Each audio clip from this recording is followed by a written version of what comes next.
All right, all right, all right. I believe we are live. Looks like Jay can hopefully see me. John's swooping in with the first place comment already today. Love to see it.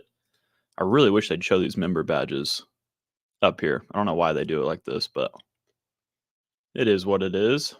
But Jake, glad to see you joining early in the live. I'm excited for us to take a nice little Thursday evening and just chat with each other.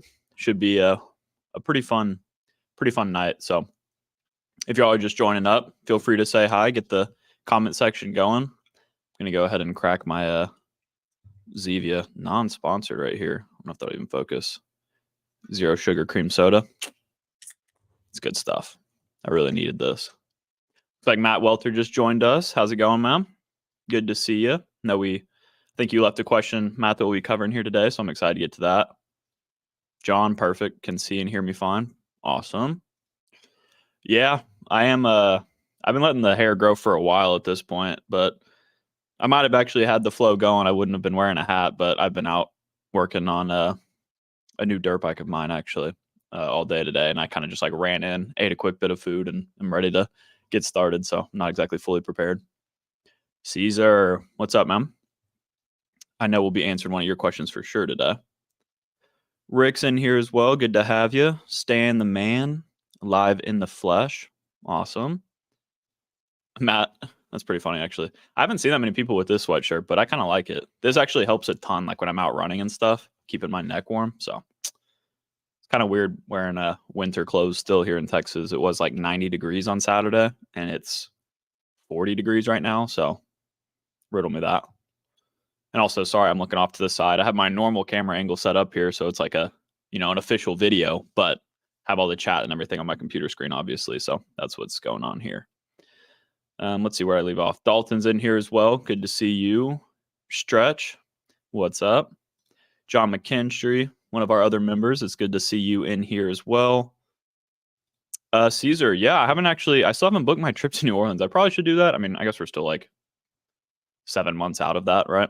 So not a massive rush, but I do want to go. I mean, I went to the last one. I had a great time. So, and for those of y'all don't know what he's talking about, it seems like we're going to be doing that creator meetup thing or whatever you want to call it, the credit card meetup in New Orleans this year over Labor Day.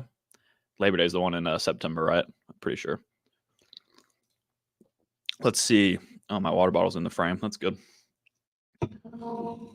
John said he's here for Odin. This might ruin everything if I do this, but no, you can't even see him. Nice. Solid. He is laying on my bed, though. I had to leave my door open for him so he can get in and out if he wants to.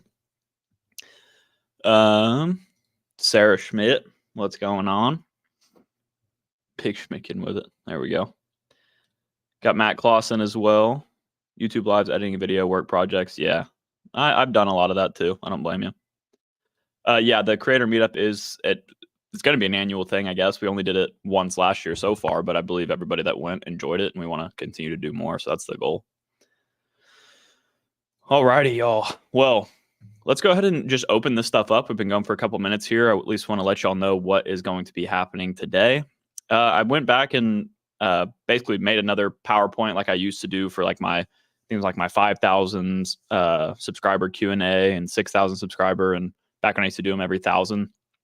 So what we're going to be doing here is just the same kind of thing.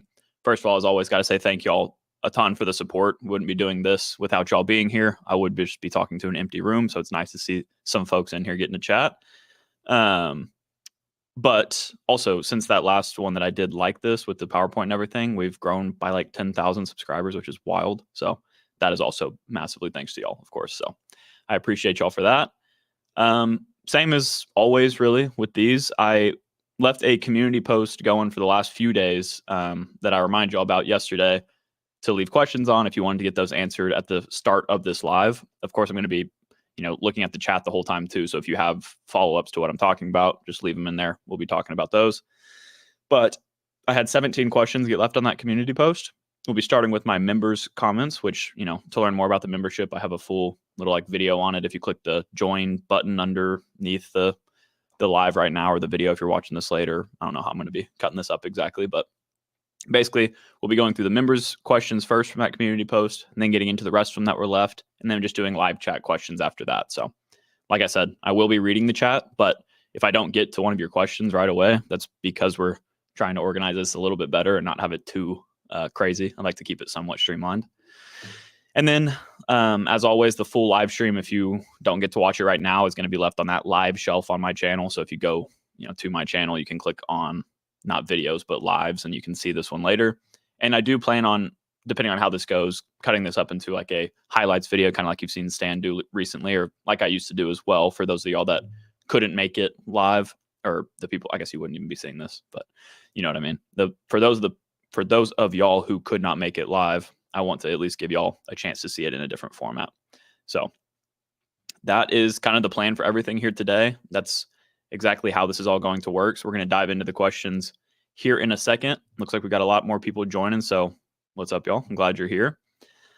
Yeah, Jake, 16.4K, I think actually is the mark where you've made it. Apparently I've heard the same thing, but no, jokes aside, I'm just blessed that y'all continue to watch my content and are enjoying it. I love putting it out. It's like my favorite thing to do. So we're going to keep rolling with it. Let's see. I'm OCD about those lights in the background being like straight. I don't know what that is, but I guess OCD. But yeah, there we go. Caesar, he's hitting the all the right buttons here. Luke's Points and Miles just joined as well. Gonna have to say hi to you as well before we get started. James, yeah. I feel like the takeaway from last year's meetup, the creator meetup again, or the credit card meetup, was that I was very tall. The other creators have mentioned it in their videos several times. Yeah, let's not be spreading that around like crazy. I already made I think I talked about it for like 3 or 4 minutes in one of our last live streams, but I'm not as tall as Anthony says I am, but I feel like I'm all right. All right. Yeah, this is, I can't even, whatever. If you think I'm 6'7", I'll take it. 7'6". See, someone got it right. All right, so let's go ahead and bring this back up and just dive into the first question of the day, which came from one of our members, but also Stan the Credit Frog, who I'm sure a lot of y'all know by now, puts out amazing content and is just continuing to grow for very good reason. He's one of my favorite creators, so if you haven't checked him out, definitely do that. But this was kind of like the main, I guess, the way I package this entire live stream together, the big question I wanted to answer today. And basically what he said is his challenge for me was to build a 3 to 5 card setup that maximizes hotel benefits. And I could interpret that however I wanted to. So this is a very interesting one. And I could go so many different ways with it. I think a lot of people, and I might have even seen it in the comments, are just like, well, to maximize your hotel benefits, just basically add all of the highest annual fee hotel credit cards. And well, I do think that is a logical approach to this. I also wanted to make it like realistic and as to what I would do with my credit card setup. Like, I don't need all of the luxury hotel credit cards out there. I say that, but I might include a couple of those in my answer here. But in reality, I don't think that you need the highest status with each hotel chain. I'd probably rather nail it down to 1 or 2. It would kind of be the way I'm going to go about this. And Stan, I think it's a perfect person to be asking this question, because the way that I'm going to go about this is saying that I would like to, 1, really nail down my Marriott cards. And that is, I mean, one of your most popular videos, one of my favorite videos I've seen in the credit card space, very detailed about how to basically maximize your hotel benefits or your Marriott benefits with the Marriott credit cards. And to be fair, I don't know if I would do the full like luxury route or whatever you called it, I guess the premium route or the expensive route. I think I might only get a couple of their cards. And you can see that I've actually like lived by this, considering that my first hotel credit card ever was the Marriott Bonvoy Boundless. So I'm already working towards that Ritz card and would like to basically continue down that path. So I guess to answer this question, the first one would be the Marriott Boundless. That gives me a 35,000 point free night certificate every single year after the first year. And obviously, I'm not going to go like super in depth on these cards right here because we got a lot of questions to get through, but I would definitely recommend checking out Stan's video on that. It's great. And that's basically what I'm following for my entire strategy with Marriott.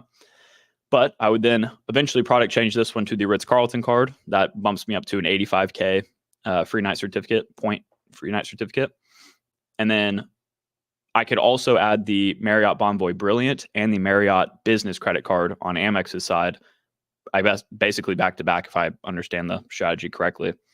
And that way I could lock in those bonuses, but also get a 35K point free night certificate with the business and another 85K point free night certificate with the Brilliant card. And then eventually, if I wanted to, I could downgrade from that Brilliant to like the $95 annual fee one that they have with Amex. I think, Stan, you talked more about that in that video. That seems like a pretty optimal approach. But also, if I wanted to like really nail down my Marriott strategy, it makes sense to have more free night certificates. So that would probably be the route that I went on that side. So I guess that's 3 cards technically, but I did product change the Boundless to the Ritz-Carlton. So 2 very expensive cards in the Ritz and the Brilliant card, and then the business version as well. And that would give me 3 free nights with Marriott.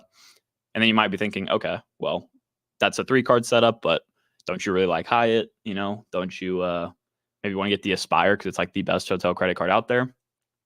And my answer to that would be, yes, I do really like Hyatt.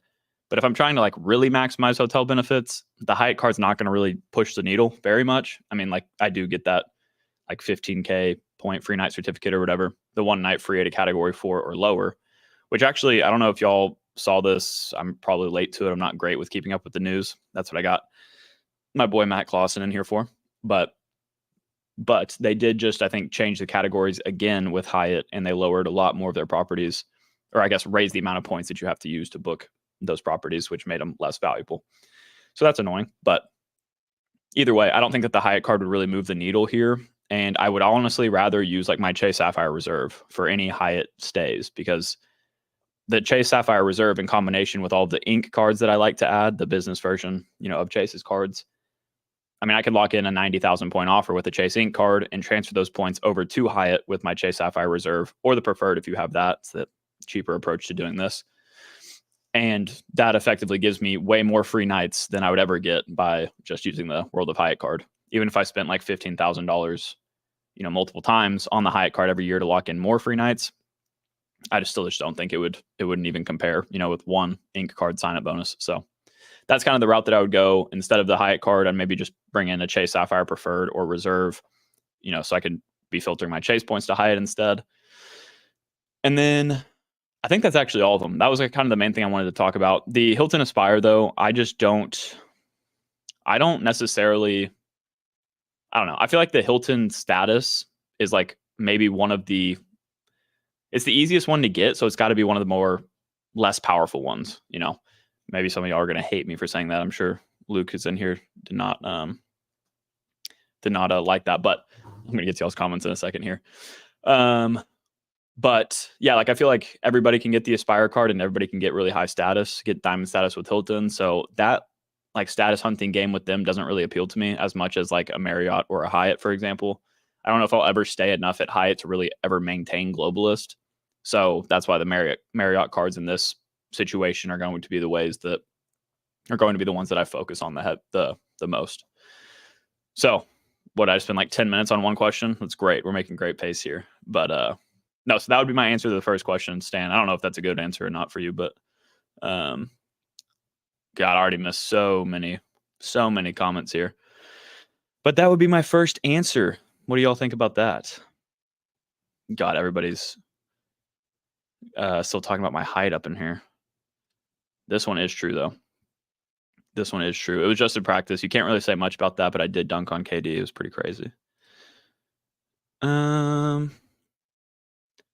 right, I'm just like zooming through these. I can't really see a ton or read every single one of these right now, but well, first of all, Dalton, congrats on your first Chase card. That's pretty awesome. You know that I like Chase cards. I think they're the best for beginners or intermediates alike, at least like for the majority of the people that are just casual users of credit cards, especially. But that's awesome. Yeah, $9,000 credit limit for your first Chase card seems pretty good. Like I think I did the student card first, so I got like a $2,000 limit, and then the Freedom Unlimited, I still only have like a $4,300 limit or something like that. So you're doing much better than me, and a good bonus right now. So that's huge. Yeah, Matt, thank you for reminding me about this. I saw this today and I thought about putting out a community post for it, but I've already been telling y'all about the other ones. I didn't want to spam your community post section. So, but yeah, the Bonvoy Brilliant does have a really nice 185,000 point welcome offer on it as of today, at least that I heard about. And I think I have all the hotel cards like linked down below if you want to look through some of the popular ones right now and in line with this video topic. But yeah, that's a great offer if y'all are able to get that. I'm not, because I got the Boundless card in September of 2023. So I'm not eligible for a bonus on a Amex Marriott card for another, whatever this is, 6 months or something like that. All right. 137 properties moved up and 48 went down. Yeah. So that means that this is talking about the Hyatt properties. So they're more expensive now. So that's great. Oh, okay. Well, I don't know about that. I might have to fight them on this one. Chariot? It's not Marriott?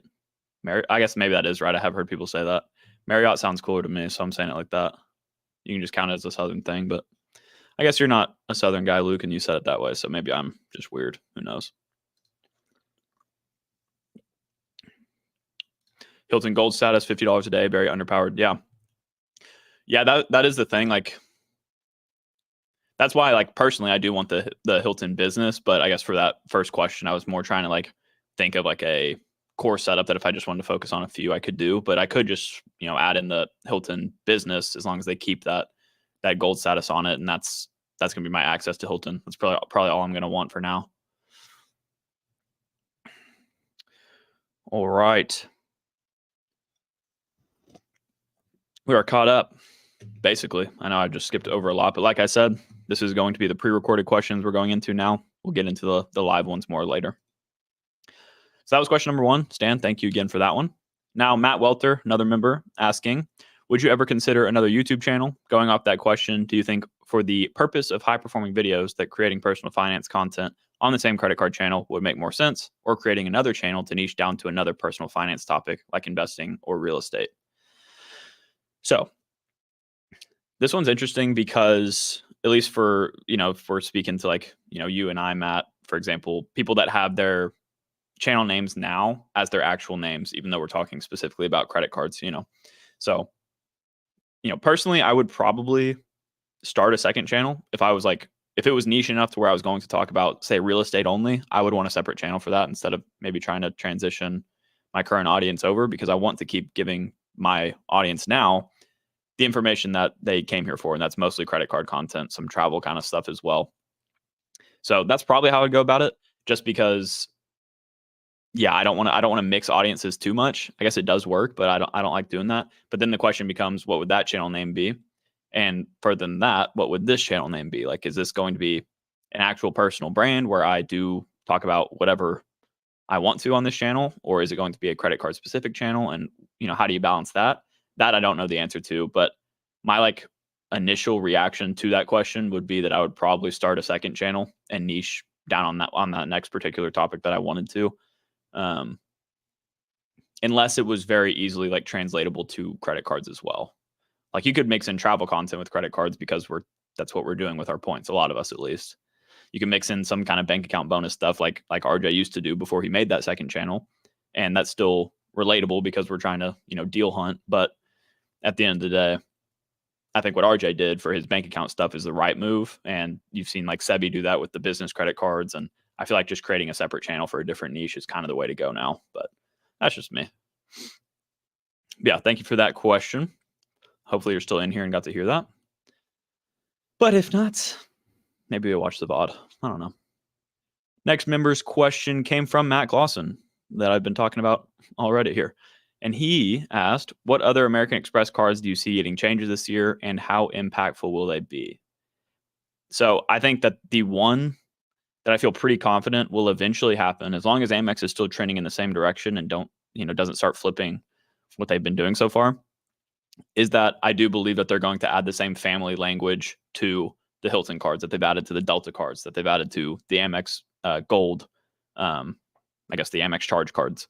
I do think that that's bound to happen at some point, hence why I've held off on adding any Hilton cards, even when the personal ones do have high offers, because I could go for the Hilton Aspire whenever, and I do eventually maybe want to have that card in my setup.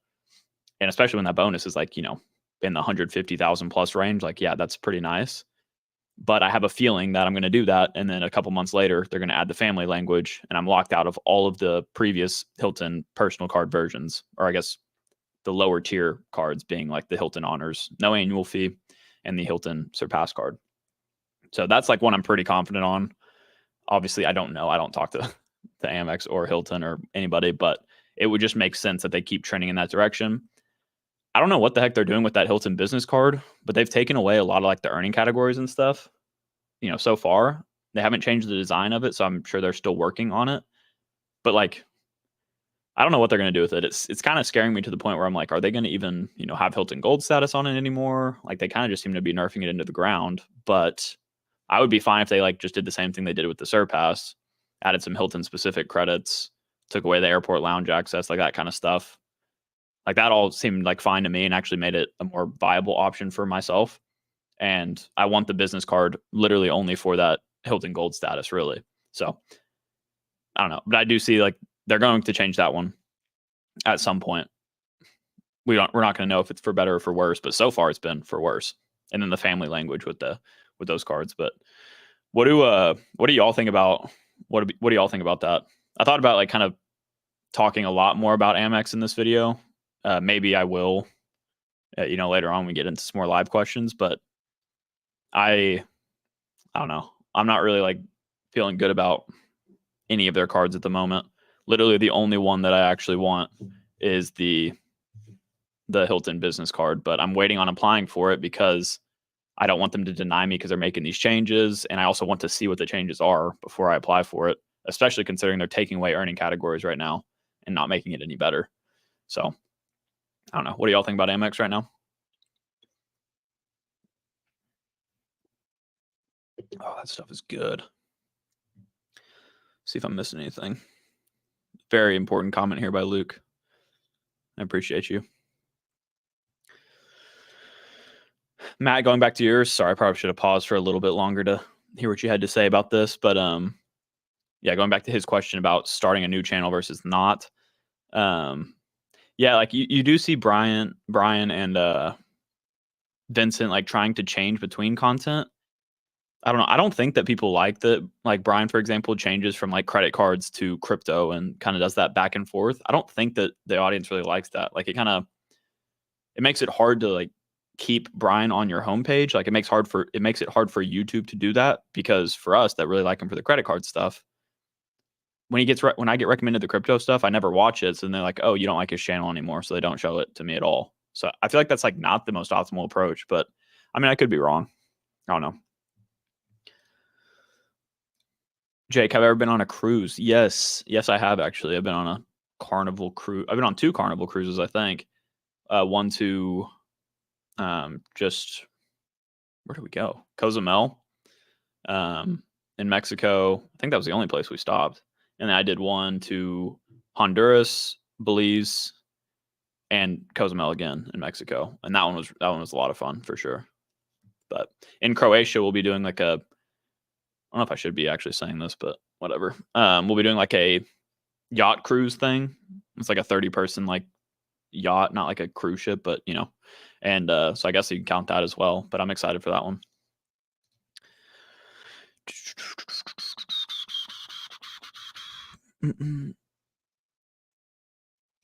Yeah. Going back to this last question.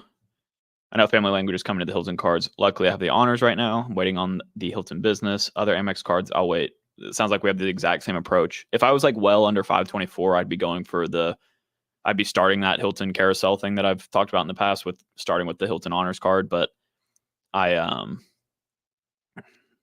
just stuck at 524. So it is what it is. I think it's best to start with the no annual fee Hilton card, then get the others and look for upgrade offers. Yeah.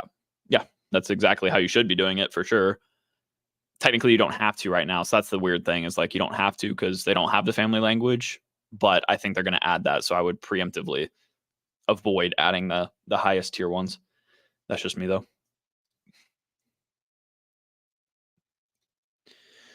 Yeah, Luke, I would apply now for the $95 annual fee, because when it goes up, you'll get the deal. That is a true point.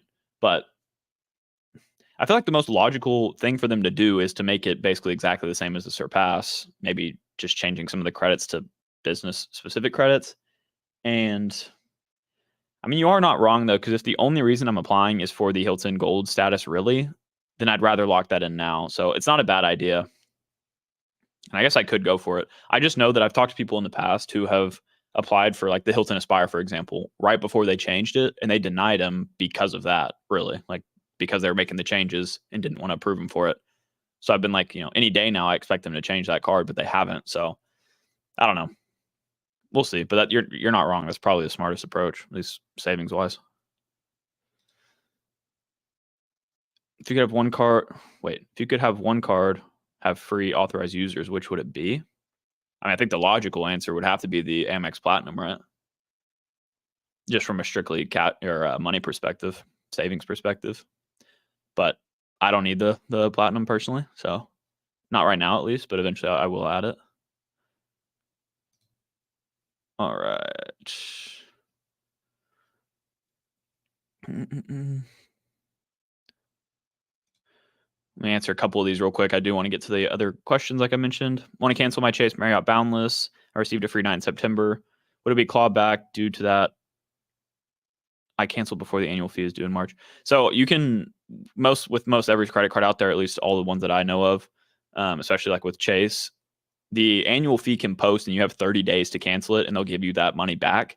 So because it's not actually being taken out of your account, it's a credit card. So they add it to your bill, but they can take it off or whatever if you want to close it. So the real optimal approach would be like before you cancel it, use that free night, or like book that free night, I guess, before you close the card.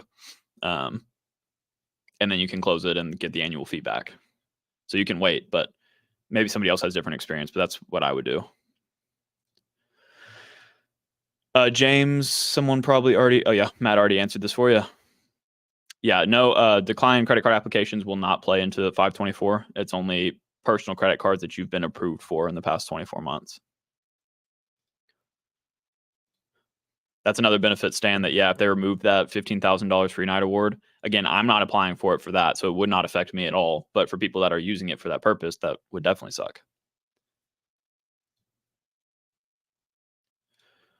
Dalton, that's a good question. Do I think that then bringing back the metal Ritz card, it means that they're going to make it public? I kind of hope not. I kind of like the secrecy of it, but I mean, I'm going to product change in September, assuming all goes right. So, I kind of hope that it just stays good, That is a fair point, though. Like, maybe you could just wait until they make it public. I don't know. If we wait, it's kind of like waiting on the government, right? Like, if you're waiting on them to solve your problems, you're going to be waiting a long time. So, I don't know. That depends. You could start your clock now, and if they don't make the change, if they make the changes within the year, at least you got started on it, All right, so let's get back. Well, we're gonna pop up a couple more I hate crypto stuff. Gimme. Good to see you in here, by the way. Saw a couple of comments above, but I couldn't read them exactly. But yeah, see, that goes back to my point that I was talking about with Matt's question. Like, I feel like those are two completely different audiences. So putting them on the same channel doesn't make sense to me, but that's just me. Okay, so what did I make it through? 3 questions at this point. We're gonna have to zoom through a little quicker. John McKinstry, you were here just a second ago. Hopefully I still caught you. You asked, do you still plan on going camping with a towable vehicle or camper van? So yes, would be the short answer. Yeah, actually was talking about that with my stepsister who was on here earlier, Sarah, for a little bit earlier today. Like, that is really one of my biggest goals in the next few years before I settle down or have kids or anything, is to just camp basically throughout the US. Like, I just want to road trip across the US and just camp wherever. Like, I love that van life stuff. I can't afford one of these camper vans that people are staying in now, where they're like 80 grand. Like, a cheap one is 80 grand. So yeah, I can't exactly do that. But I also, I have my 4Runner. I could build that out into just, a campable space for sure. That's probably what I would do. I could bring Odin with me. Oh, y'all can see him now. Except you can't really, because that's not going to do anything, is it? No, not a thing. He's down there. He just matches the blanket. But yeah, doing the camping even in my Forerunner or something I really want to do. I'd like to maybe even rent out one of those like livable camper vans and do that. So that's on the agenda at some point in the near future. And I hope that, honestly, I think it would play into some pretty cool videos as well. Whether or not, again, I post that on this channel, I don't know. But that's something that I definitely want to try out. Oh, there's Odin. You can see him back there. I just saw him in the big screen. Oh, I'm on the wrong computer. Nice. Odin in stealth mode, yeah. Y'all could see him for a second, right? JP Knowledge, good to see you in here. Hope you've been doing well. I guess we haven't really talked since that meetup, but I've been seeing your stuff and you're constantly putting out great stuff. So I appreciate you joining today. All right. So we have a lot of questions rolling in right now. As I mentioned earlier, I think these are newer people that just joined.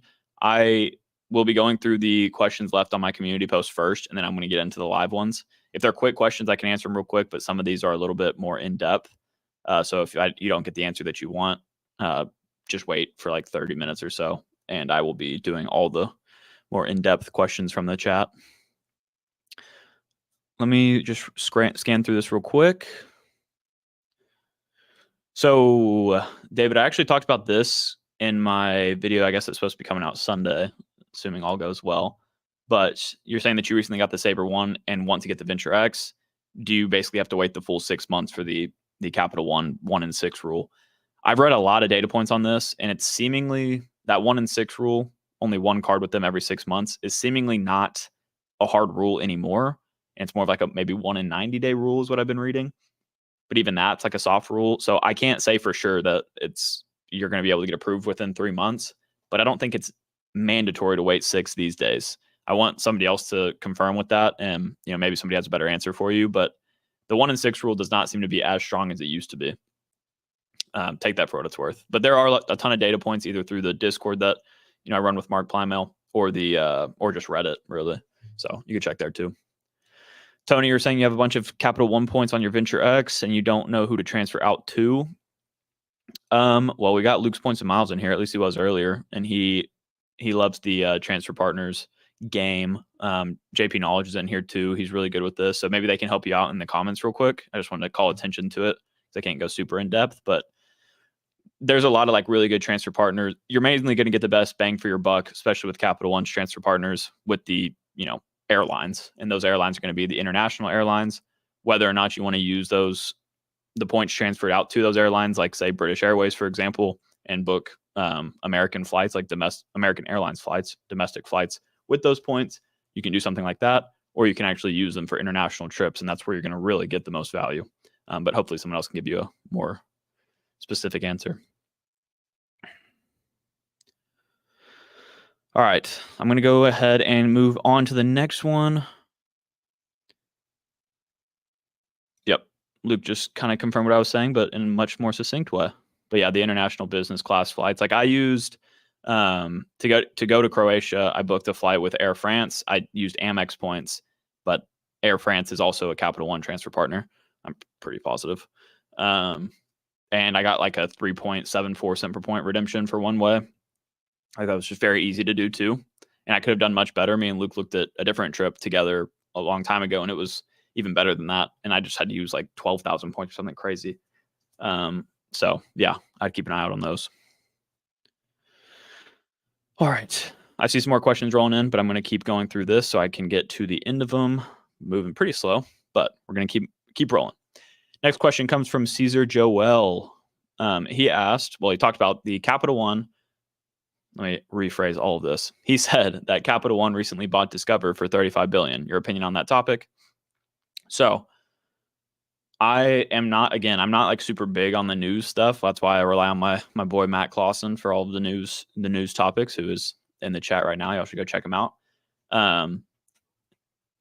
My main opinion on it, like I actually got a question in our members. We do members only Q&As every other week basically right now. And I talked about that in our most recent one as well. But my general consensus was that, one, it could be a play on the whole Durbin Bill thing. That's what Woodsy was asking about, like if I thought that was what they were doing. Woodsy's another member of the channel who I don't think is in here today, but he's a great dude, and you've probably seen him out here in the comments somewhere. But he was asking if I thought it was about like maybe a play on the Durbin Bill being that whole like basically wiping of credit card rewards because they want to open up, or I guess force companies to offer different payment processors so that technically the transaction fees are lower. But in my opinion, I don't think that's going to actually help anybody. That's just me. But so I think it could be a play on that for one. But I honestly think that it's just a smart move in general because they're buying basically a payment processor, which is huge, especially not only for a credit card company, but for a bank as well. Like to own Discover, being a big payment processor is huge. Again, could play into the Durbin Bill payment processor stuff. But either way, I think it's a good move for them. And it also kind of like solidifies them as being like the subprime like king, basically, because Capital One and Discover are both subprime. We think of them a lot in a lot of cases as having subprime cards, or not, maybe not subprime is the right word, but beginner focused cards and stuff like that. So to not only have their cards be like that, but own Discover, who also, you know, has that target audience, like they're going to accumulate a lot of data from this purchase and be able to make even better, you know, business decisions for themselves. So I think it was a good move by them, but yeah, how much it plays into like the Durbin Bill and stuff, I couldn't say for sure. But yeah. Yeah. Venture X on the Discover network. Not sure if that's better. That is true. So see, I don't know about this though. Like, are they planning on putting all of their cards on the Discover network, or are they planning on keeping some of them with Visa? I guess I don't know about that. I probably should have read up more on this, but Stan, at least maybe you could let me know real quick. Okay. Well, Michael was saying here, like, I feel like they'd only put their cashback cards, Quicksilver, Saver One on Discover. Yeah. I think I would agree with this if they haven't stated that they want to do that, because Discover doesn't have like those, you know, Visa Infinite coverages and stuff like that. So that would make the Venture X like trash, basically, which I do honestly in my video again on Sunday.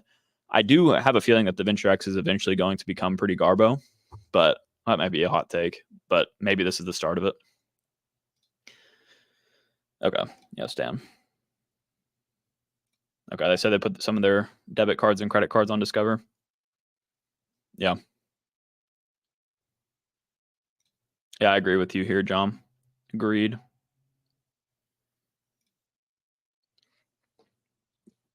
Okay. Yeah, that's good to know, Matt. Again, my news guy right here. Don Kim, what's up? I see you in every live stream everywhere, man. I appreciate you for joining. Yeah, JP talking about the Durbin Bill. It's take a couple years to be approved by Congress, and that is if it's approved. I really don't think it should be.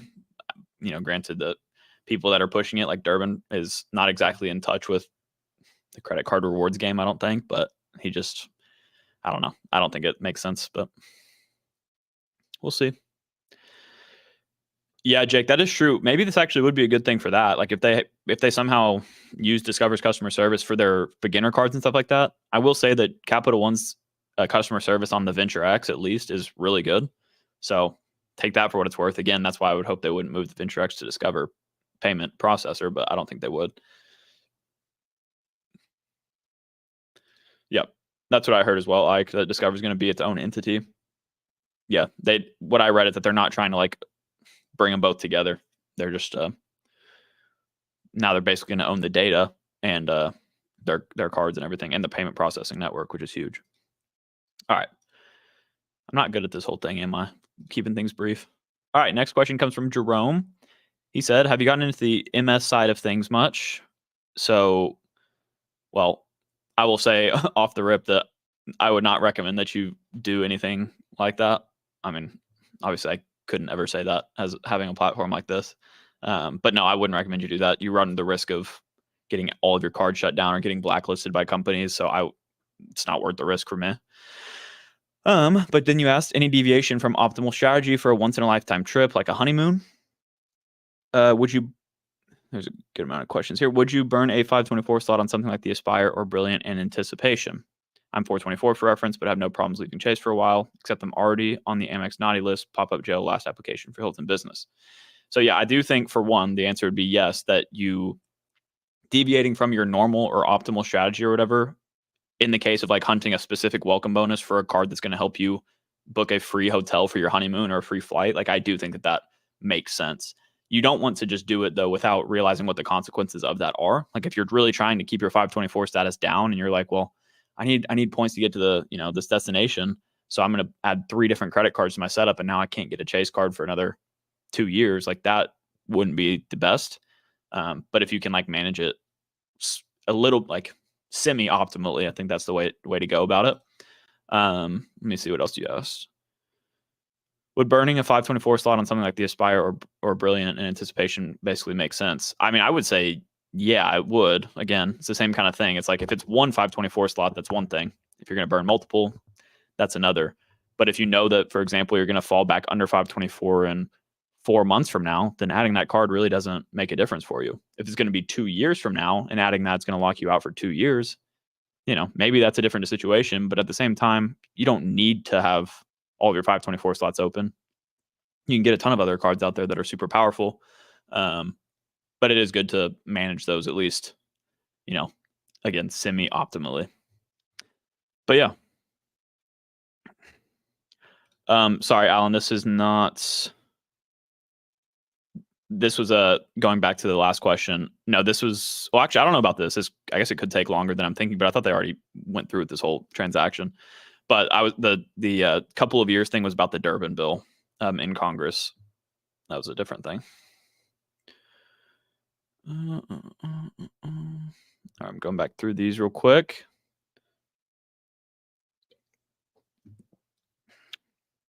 You're asking about your credit score being dinged after opening a new credit card. I've seen that within like 1 or 2 months, mine will recover pretty quickly because it's just a hard inquiry and the new account that lowers your average age of accounts. But now you have a higher credit limit, which increases your overall credit limit, or you have a new credit limit that increases your overall, which means that your utilization is lower and you have another card adding to your history. So over time, it raises past what it was before, and it might take a couple months, a couple billing cycles, but usually not too bad.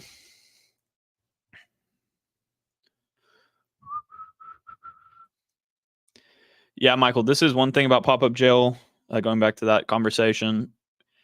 It does work sometimes if you don't go through a referral, but usually that means that you're taking a lower welcome offer, which is annoying. If they're the same welcome offer, then I would definitely try that approach and try it in incognito and try it in all that stuff. But pop-up jail is just one of those things that they've been annoying with, and you generally just have to wait and put spend on your Amex cards. Just make sure you're not ever applying for Amex cards only for the bonus, or you're going to get put in pop-up jail. You just got to expect it. And then we can't complain if we do. Like, that's kind of what happened to me a little bit, and I take it on the chin. All right. Oh, David, if you were, this may be about your, let me thank you for the response. The pre-approval, I think that was about the, yeah, here we go. Recently got the Sabre one. Yeah, that's actually, that should have been the answer that I gave. You're right, though. Yeah, just check their pre-approval tool in a couple months and see if you can maybe get through before the 6-month rule. That's definitely the right answer. So if someone said that, that's smart. If credit card rewards got completely eliminated, would you shift to a personal finance channel? Dude, I don't know what I would do at that point. I mean, I have other passions, but yeah, that would be kind of crazy. The whole industry would go down. That'd be wild. I don't know what I would do, but yeah, I mean, I would probably start a different channel. I still love the personal finance stuff, and hopefully we'll bring back like the business banter podcast and all that. That was a lot of fun. Phil Moe coming in with a donation, $5.24. Fall below 524 tomorrow. Won't be able to sleep tonight. Like points at Miles Christmas. Well, that's pretty exciting. Are you doing like the you're falling under 524 because it's exactly 2 years since that last card, or did you wait like the full month? Oh, dumb question. It's a leap year, so I guess you did wait the full like extra month after the card officially fell off just to be safe, which is smart. What card are you going to go for, though? That's what I want to know. But yeah, that's super exciting. That those days that I fall under, that's what happened with me with the Chase Ink Unlimited and Built MasterCard. I fell under, like that day, the same thing you're going through. And that day that I did, I applied for 2 new credit cards and got approved for both. That was a fun experience for a credit card enthusiast like myself. But thank you so much for the donation. That means a ton. Scott was asking what is pop-up jail? Pop-up jail is whenever you apply for an Amex credit card, and whenever you do so, a little window is going to pop up saying that you can get approved for the card, but you are not eligible for the welcome offer.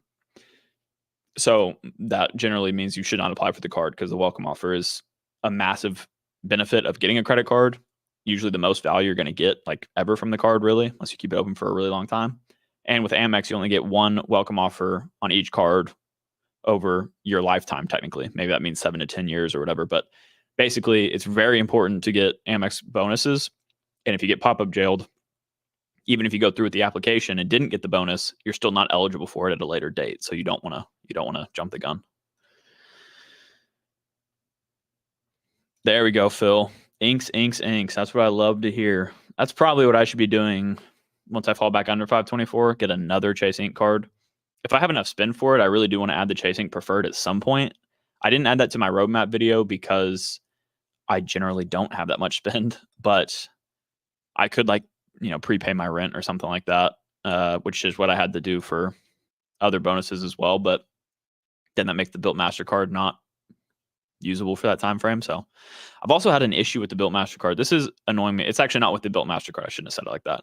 It's with the my rental company. For whatever reason, they don't recognize Built's I guess you call it like a bank account, like the little ACH numbers, like the routing number and account number they give you. They aren't recognizing it because it's not like a big bank, like it's not a Chase or Wells Fargo or whatever. So I haven't been able to link my rent basically, and that's been really annoying, but I prepaid a couple months, so I should be all right.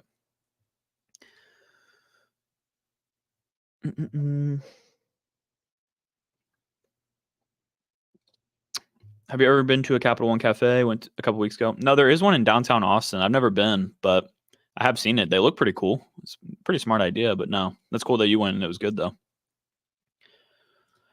JR, yep, I got plenty of cards videos on my channel about other cards. I have a bunch of playlists you can scroll through if you want to check those out. But I'm going to have Capital One City cards as well and Wells Fargo cards. So talked about all those. Paying your taxes. Vincent, that's actually, yeah, that's probably what I should do. But I won't be under 524 in time. I did not plan that accordingly. But I could do it for like a different business card. So that's smart. Requesting a credit limit increase on Chase. No, it does not count towards 524. 524 only applies to personal credit card that you've been approved for in the past 24 months. So no other inquiries matter or anything. And they don't even give you an inquiry for a credit limit increase anymore with Chase. Thomas, good to see you in here. I appreciate your support. So thank you for joining as well today. I know sometimes lives are hard to catch. Joshua, talking about Built, the bracket thing for rent day just closed. What won on that? I guess I could pull it up, but y'all probably would get to it quicker than me.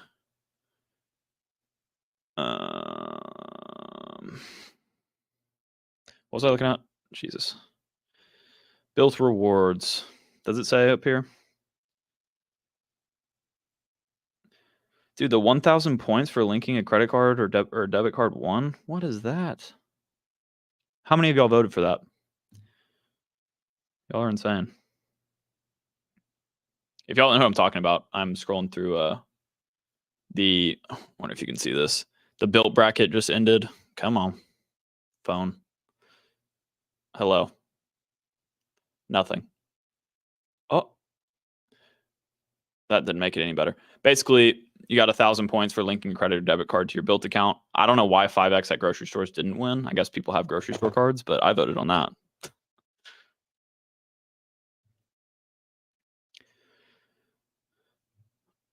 All right, Diamond's hard. You can calm down. I'll get to it eventually. There's a lot of comments.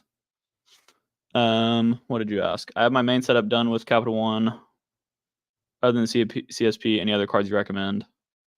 Well, I mean, it's kind of hard for me to just give you a straight up recommendation. The Hilton Aspire United Club card. I'm personally not a fan as much of airline cards as I am hotel cards. We were talking about this earlier though. The Hilton Aspire, if you don't have any other Hilton cards, is a risky one to add right now, considering they may add the family language to the Hilton cards, meaning that you might not be able to get the bonuses on the lower tier cards if you go straight for the Aspire. They haven't added that yet, but it's a possibility. So if you don't want any other Hilton cards and just the Aspire, that doesn't affect you. But if I had to choose between those two, I'd pick the Hilton Aspire. You'll get a lot more bang for your buck. Unless you literally always fly United and you're flying very frequently, then maybe the United Club makes sense. But yeah, as for giving you any other recommendations, you said the CSP, that'd be one because you have the Freedom Unlimited, so that makes sense. Amex Gold, Venture X, all those you still have ability to transfer out to partners, so you don't need anything to complete those setups. You could always consider like the Sabre one since you have the Venture X. So that's an option, but yeah. Oh, Stan, I didn't see that. But either way, 2,000 points is more than 1,000. What are y'all on?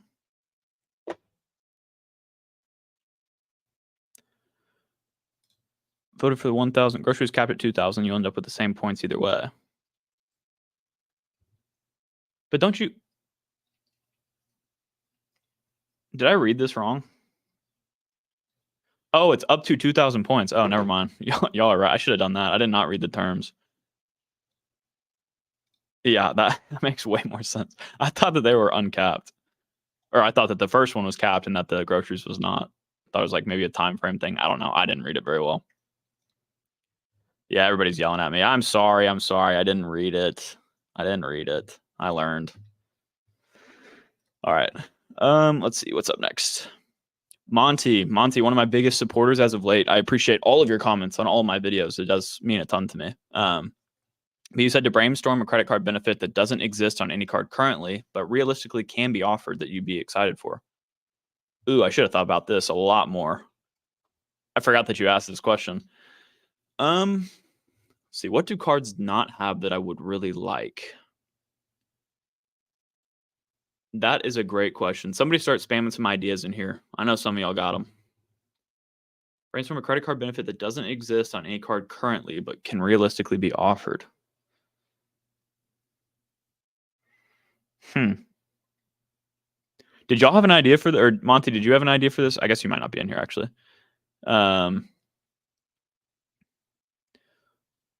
Yeah, I don't know what if I could pick of any benefits. The main ones that I like a lot these days are going to be like either free night certificates with hotel cards or airport lounge access with my travel cards. They already have a lot of the travel stuff covered. Dude, I honestly don't know the answer to that. There we go. 5x on V-Bucks. That was probably the one we needed right there. Yeah, let me think though. Is there anything that like I spend money on a lot that I wish they did better at? We got rent now with Built. That's pretty huge. Man, I don't know. $240 Uber credit annual. $240 Uber credit annual. Dude, actually, this reminded me of one that I think would be pretty cool.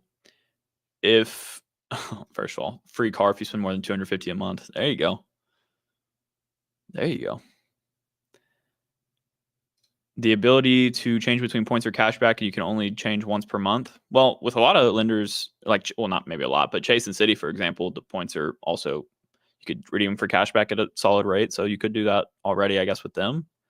But that would be kind of a fun like game to play with it, I guess. Fee reimbursement for places that charge fees when using a credit card.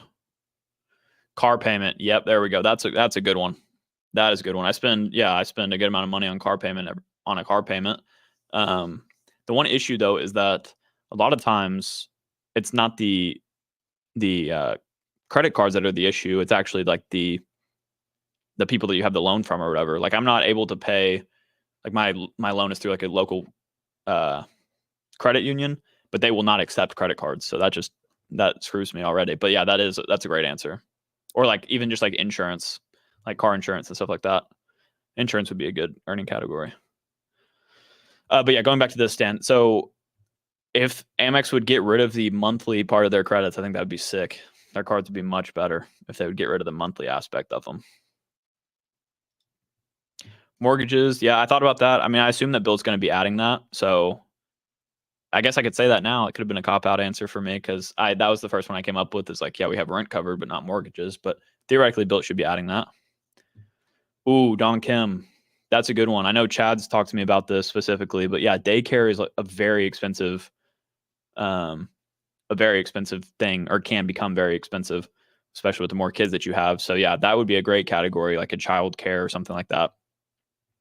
Even like a health category in general or something. Like, I don't know how that would really work, but it wouldn't really go together. But yeah, that's a smart one.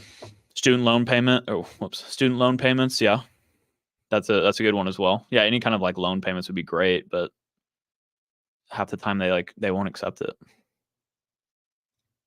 Car insurance companies do accept Apple Pay. That's true. I don't know if I've ever tried that, but yeah.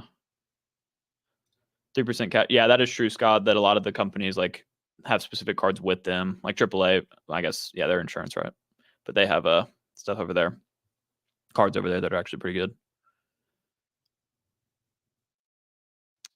Let me answer a couple questions. Do you know if I can have more than Priority Pass? Wait. More than Priority Pass. Let's say I have Amex Platinum and I would get Ritz-Carlton. So yeah, you're going to get, why am I blanking on if the Platinum card? Yeah, it has Priority Pass. The way that's worked for me, like I have the Venture X and the Chase Sapphire Reserve. I get 2 different cards and they have different accesses because the Chase Sapphire Reserve gives me access to the spas and restaurants, but the Venture X doesn't. So I just always use my Chase Sapphire Reserve Priority Pass account. It's not going to do anything special for you. They just give you 2 separate accounts for it. Previous comment. Let me check that out. Oh God. How long ago did I miss this, brother? Would you mind? Oh, here we go. I have Chase Trifecta, Chase Sapphire Reserve. Yep. Would you recommend next to stay in the Chase ecosystem? If you want to stay in the Chase ecosystem, then your best bets on the hotel side are going to be either Hyatt, the Hyatt card, or the Marriott Boundless would be what I would start with. Depends on which hotels you stay at the most. That'd be a route to go. Or if you did like really want an airline card, which again, I would prefer a hotel card over an airline card personally. But like they have the Southwest and United cards with Chase. I would get a Southwest one because that's what I fly with the most. But if you flew a lot with United, you might want one of their cards, like the Gateway, the blue one, the Explorer. That's the better one of those 2. All right. Let's see here.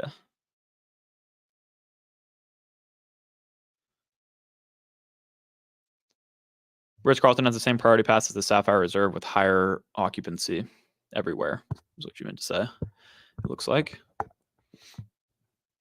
Yeah. Yeah. It's a great priority pass access. That's what I'll be probably switching to again. Unless I probably won't even need the I could just use my Sapphire Reserve. Oh yeah, IHG Premier. Good call, Matt. If you like IHG properties, that Premier card is great also. Michael asking, why not get all the Inc bonuses? Oh yeah, I guess your name has LLC in it. Yeah, I would definitely look at the Chase Inc cards for sure. If you don't want a hotel or airline card, the Inc cards, the bonuses on their free cards are insane if you can hit those spending requirements.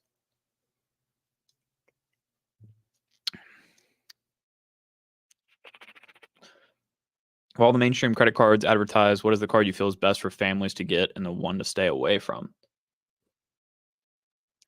People are gonna, I don't know if they'll like this answer or not, but actually it's kind of tough now that I'm thinking about it. I will say this. If you are somebody that really wants to travel with your family and values airport lounge access and hopefully have Capital One lounges at your home airport, which is it's not very likely. But the Venture X is going to give you the best bang for your buck for airport lounge access for families because you can add up to 4 free authorized users who each get their own priority pass. And you can also bring guests. You can bring 2 guests, and every other authorized user can also bring 2 guests to the Plaza Premium and Capital One lounges. So that's definitely the best family card for airport lounge access, I would say. Maybe I'm wrong about that, but I would think that's the case. And then, but yeah, like if you're somebody that like already has like Chase credit cards, for example, then the preferred is also a great choice just because you can get those points out and make them stretch a lot farther with transfer partners like Hyatt.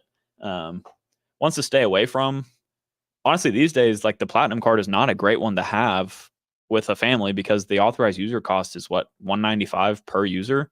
Like that's a lot. So if you want to get them all into lounges and stuff like that, it's going to cost you a pretty penny. While with the Venture X, you pay $395 for one of the cards and everybody can get access. So it all depends. Like I can't say for sure which one's great for you or not, but that would be kind of the way that I went about it personally.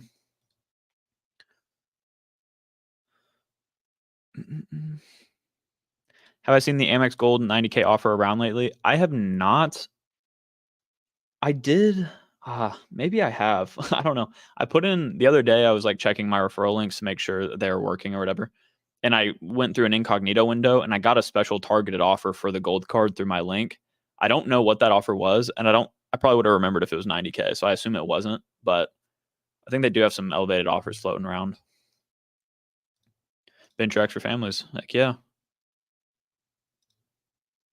Do I think that Capital One will increase the annual fee on the Venture X soon? And if so, how do you think they'll compensate?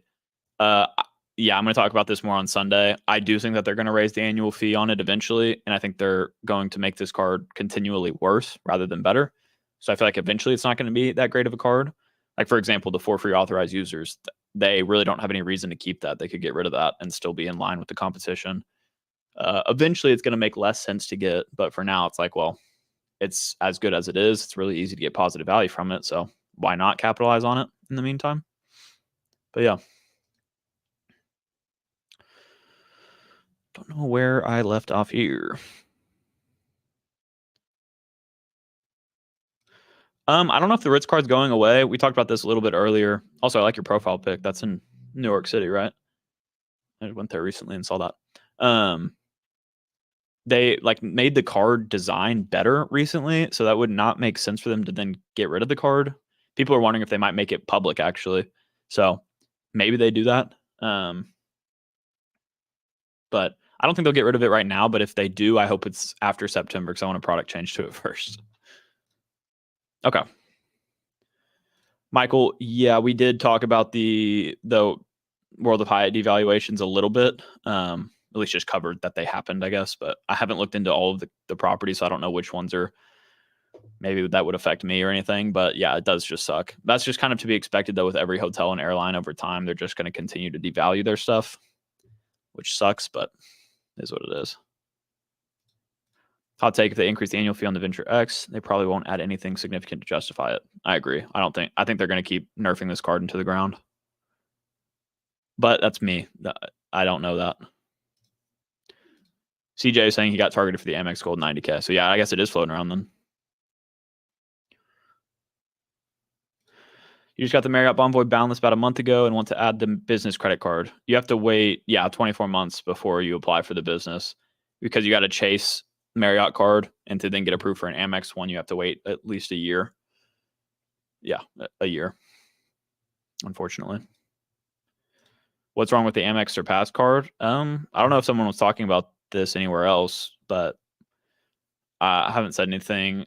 I actually think that the changes to the Surpass were better for somebody like me because I could actually use like the Hilton credits more than like the airport lounge access and stuff it gave. But granted, I don't want them to raise the annual fee, so that sucks no matter what. But I would not say that they're bad. Okay. I'm really not doing good. We're at an hour and I have not gotten through all these questions. Next up from Anthony Venture. He asked, best achievement in your life so far? You can't say your YouTube channel. This one's tough, honestly. I think, honestly, my best achievement would have to be the fact that, like, I'm very proud of going to the University of Texas and graduating with an engineering degree, a civil engineering degree to be specific. That's probably my biggest accomplishment so far. It was a tough school to get into, at least, for me. Very difficult major to go through, and I did it. And obviously now I'm not even working in that field, but I think that was still one of my biggest accomplishments. Thinking back on like other terms like sports and stuff, like had some fun runs in high school, like in playoff basketball and stuff like that, and football as well. So those were cool. But the thing I'm probably most proud of is the fact that I went to the University of Texas and graduated with an engineering degree, if I had to be completely honest. But yeah, I love the YouTube channel too. That would have been my first answer. Like, this has been a dream come true. But since that can't be my answer, I'll say that. Keep on rolling. Next question. Do I consider cereal a soup? I do not consider cereal a soup. And get ready for the hate comments to start rolling in. Well, I already put it away, didn't I? No, I didn't. I got some cereal earlier because I haven't eaten dinner yet. But this is the cereal that I actually eat right now. It's like a protein cereal and it's gluten free. That's what I eat. But my entire life, even before, I'm also lactose intolerant. I'm allergic to gluten and dairy. I'm not celiac, but I have like the internal allergy, not the external, if that makes sense. But yeah, so I have never eaten cereal with milk. I mean, like I have a couple of times when I was younger, but I don't ever eat cereal with milk. I just eat it straight out the box. So it's not a soup for me. All right. Dalton, what transfer partners, multipliers, and perks and benefits would you want to see with the rumored Wells Fargo Autograph Journey card? And is it a card that you would consider since it might be similar to the built card with same possible transfer partners? So I guess my answer would be that the transfer partners, I would like them to match builds. I don't think they're going to do that. I think that we're going to be disappointed by this card, if I'm being completely honest with you. As for the multipliers, it sounds like it's just going to be the same as the normal Wells Fargo autograph, at least the last Matt Clawson video I watched about him. So I'd rather it be different, but I guess that means that they're going to change the normal version or get rid of it or whatever. I wish they wouldn't add an annual fee to it, but with transfer partners, that makes sense. A $95 annual fee is not bad. Perks and benefits. I mean, honestly, if they added good transfer partners, the perks and benefits would matter a lot less because they would already be like the Chase Sapphire Preferred, for example, is not really there for the perks and benefits. It's mainly there for the ability to transfer out to partners. So if you could combine your points onto the autograph journey and then transfer out to some really good partners, I think that that'd be a game changer. And I would pay $95 for that and, maybe build a bit of a Wells Fargo setup. But I'm not really gung ho for it. I think I'm pessimistic a lot on like the card changes as well as like what new cards are coming because we always get so hyped up for them, but they always disappoint. Like I don't think at least in my time of doing the credit card game, I've never seen a card come out that we're like, oh my God, this is awesome.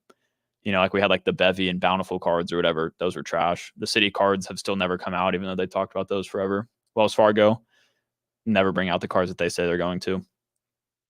I don't know. Chase has not changed their cards in a long time. They're still like this exact same. Amex is just devaluing all their cards. So lately it's not been good for us. So I'm not trying to get my hopes up, but hopefully they do make it really good and we can all get it. But yeah, I don't know if that really answered it, but hopefully it did. Okay, let's see. I'm going to scroll up a little bit here. I can't go all the way. Alan's asking how come I'm not in the field. I assume you're asking about the civil engineering stuff.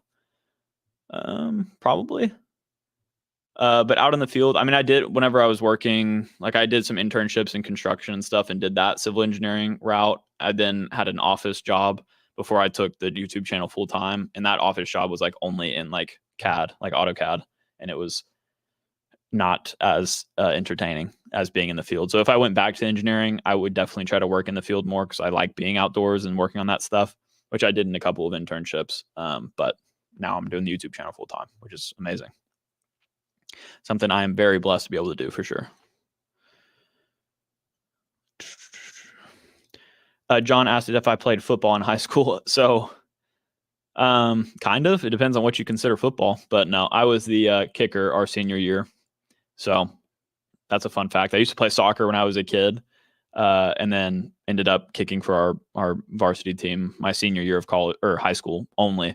So I like lettered and stuff like that in football. I'd already done, all that in basketball, but I did one season of football and there was my career, but it was a ton of fun. Being a kicker is the best job. You don't really have to do a ton, especially in practice.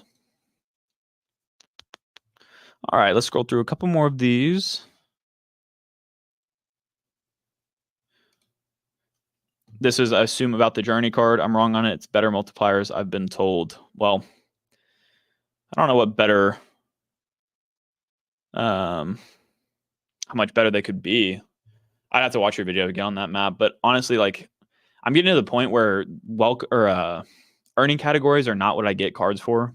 Like, I have 12 cards right now, and I have all of my earning categories covered. So it's mainly for the extra benefits. And the only benefit I would really care about with the Journey would be transferring out to good partners. Granted, you have to spend on the card to then transfer out to partners. So I guess you would care about the earning categories, but they're not like my main pull to a card. Woodsy, I was talking about you earlier. I'm glad that you joined up. Oh my God, dude. Speak of the devil. You're insane. Why can't I see this? Oh, I can see it on the YouTube side of things. StreamYard needs to fix their stuff. Like I can't see your logo or the super sticker. But I'm looking at my other computer now. That is awesome, dude. Thank you so much for the donation, man. Woodsy, I was talking about you earlier, but Woodsy is one of the like most active people in my community and in a lot of communities as well. So I just really appreciate getting to talk to him. I answer at least one of his questions in every members Q&A that we do, and it's always like a very like one that I have to think about a ton. So I just appreciate you being here and for the support, man. It means a lot. And also, it looks like your 8 months membership came up today, which is sweet. Stan has me way beat though. Yeah, Stan is my longest standing member, and I don't even know how long it is, but it's over a year now, right? It's pretty crazy. But yeah. Man, oh man. Woodsy, you are the man. I do appreciate you a ton. I'm going to scroll through a couple more of these questions. We got like 4 or so more, something like that. Kevin Yang, where do you see yourself in 1 year's time? Your channel in 1 year's time, both realistic and dream scenarios. Well, Kevin, first of all, another great content creator here on the platform about credit cards and personal finance and stuff like that as well. If I was being realistic with my channel, I don't know. So here's the thing. I don't really set goals for subscribership at all. Like I really am here to, like my main goals are to put out at least 1 video a week, but lately it's been at least 2 videos a week, not counting the members only Q&A. But that's like the only goal that I can really control, you know? So that's kind of been my focus. The way that it would, maybe naturally track, I think it's very feasible to hit, 25K by the end of this year.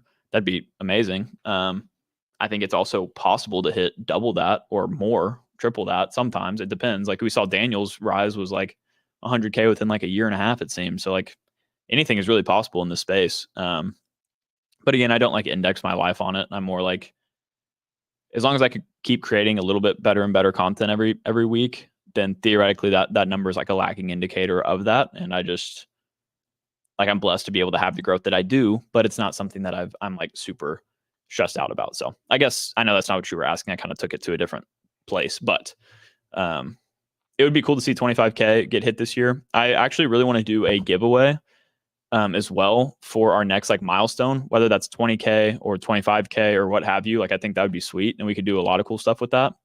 I got a lot of different products and offerings that we can do these days. Just the longer I've been on the platform, the more connections I've made and stuff like that. So it could be really cool to do a giveaway for either 20 or 25,000. So if y'all got ideas for that, let me know. Stan, yeah, member for 15 months. That is pretty dang good. And then John came in here saying he's been here for 7 months. So yeah, Woodsy and John, y'all been here for a while though. That is a long time to be a member of the channel. So that is, I mean, it's just crazy to me. I appreciate y'all. Stan, Woodsy has me beat in super chats though. Dude, 1999. Thank you so much for this, Stan. You did not have to do that, but it means a ton. Yeah, Woodsy does come in here with a lot of super chats, but dude, all of them mean a ton to me. And again, I'm just blessed that I can do this full time, and having your support, Stan, this whole time has been amazing. Like y'all don't know what happens behind the scenes, but Stan is a big supporter of me. He's got an amazing channel. I've already talked about it, and he's just a great, like outstanding dude in general. So definitely check him out if you haven't. Oh man. Okay. Well. Let's see.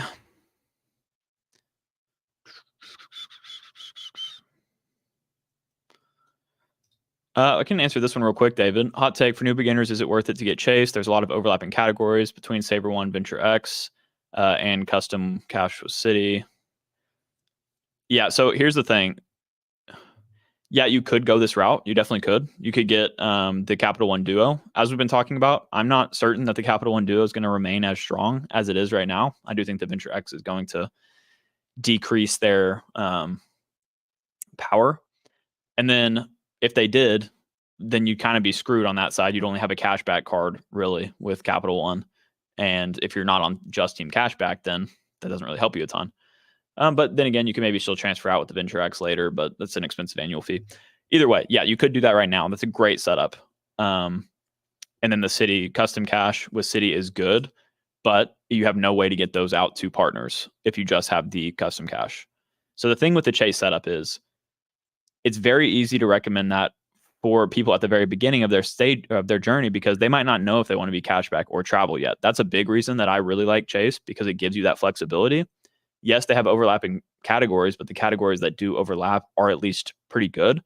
They lack the gas and groceries, but the beautiful thing about the Chase cards is that a lot of times throughout the year, they have an extra part of their bonus on the Freedom cards, giving you 5% on gas and or groceries.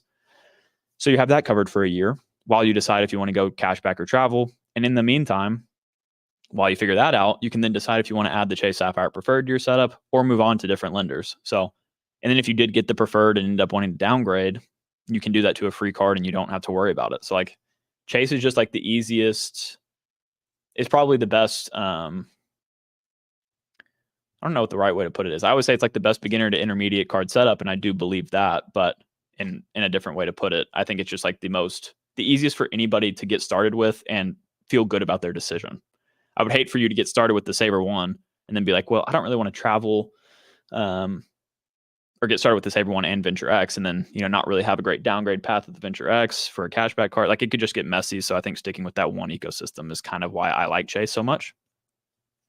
But that is my answer to that. I was supposed to be quick, but I did not do it once again.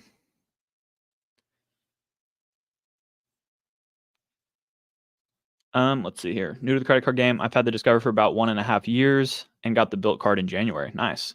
Should I move to the Freedom cards next? Well, I guess my answer to the past question just maybe helped you out.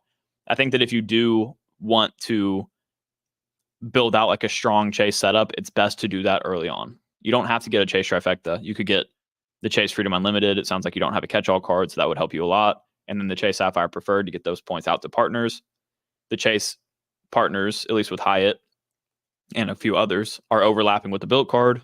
So then you have basically earning in the same points currency, which is huge, and they work really well together. So I do think that it would complement your setup really well. But whether or not you actually want to go that route is obviously completely up to you.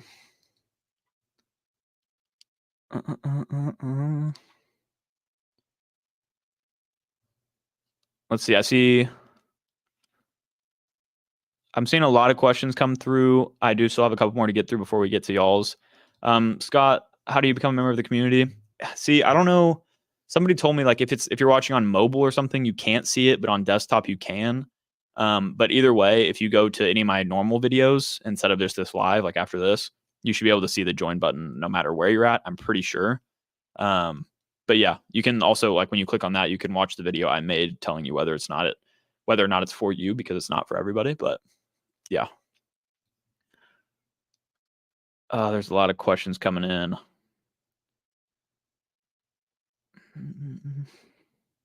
Okay, I'm going to go ahead and keep moving through these. Oh, you can see join on mobile. Yeah, so usually what happens if you go, I guess if you can't see it on mobile. Oh, what the heck? See, what does he say? You can see it on mobile. I don't think you can maybe under the live streams on mobile, but you can on the videos, because John's saying that you can't unless you do it on a PC or Mac. So, but I do appreciate you, Scott. I'm excited to see you there. Hopefully you like the members only Q&As and we can get to know each other better there. But I'm going to move on to the next question. And then for those of y'all that I know that I'm skipping some comments here, hold on to those, and I'll do a quick like 20 or so minutes in a little bit on like the deeper questions I want to get to with y'all. Bob said, as a trailblazing credit card influencer who has been traveling a lot more using points and miles, how has your perspective on travel changed? What traveling adventures do you have planned for 24 and 25? How's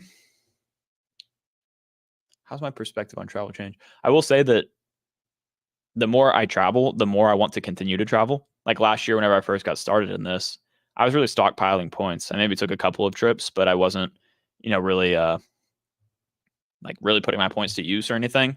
But this year, I'm like, I want to fly every single month. I want to make something happen, some kind of trip happen every single month. And I think that's one way that I've kind of shaped my opinion on travel more this year. I think that's going to continue to evolve. I do think that I'm somebody that doesn't value maybe like hotel and airline statuses as much as I thought I would, at least at this point. That's probably because I'm a solo traveler and don't have a family or anything like that. Because that's when those perks become even more beneficial, when you can make your family's lives better and stuff like that. Because a lot of times when I'm traveling these days, I'm traveling to a place where I know people. Like I have friends or family that let me crash at their place, which is a blessing. We talked about this in the members only section today. But yeah, so like the hotel stuff doesn't actually appeal to me as much as I thought it would at this point, but I think it will at some point. So I don't know. That's kind of how it's evolved. As for trips I have planned, let's see here. I'm not going to say the dates because I don't want to dox myself, but I have a camping trip at the end of this month. That'll be I literally just said I'm not going to say the dates and said whatever. I didn't tell you where I'm going. I have a camping trip at the end of this month that I'll be doing.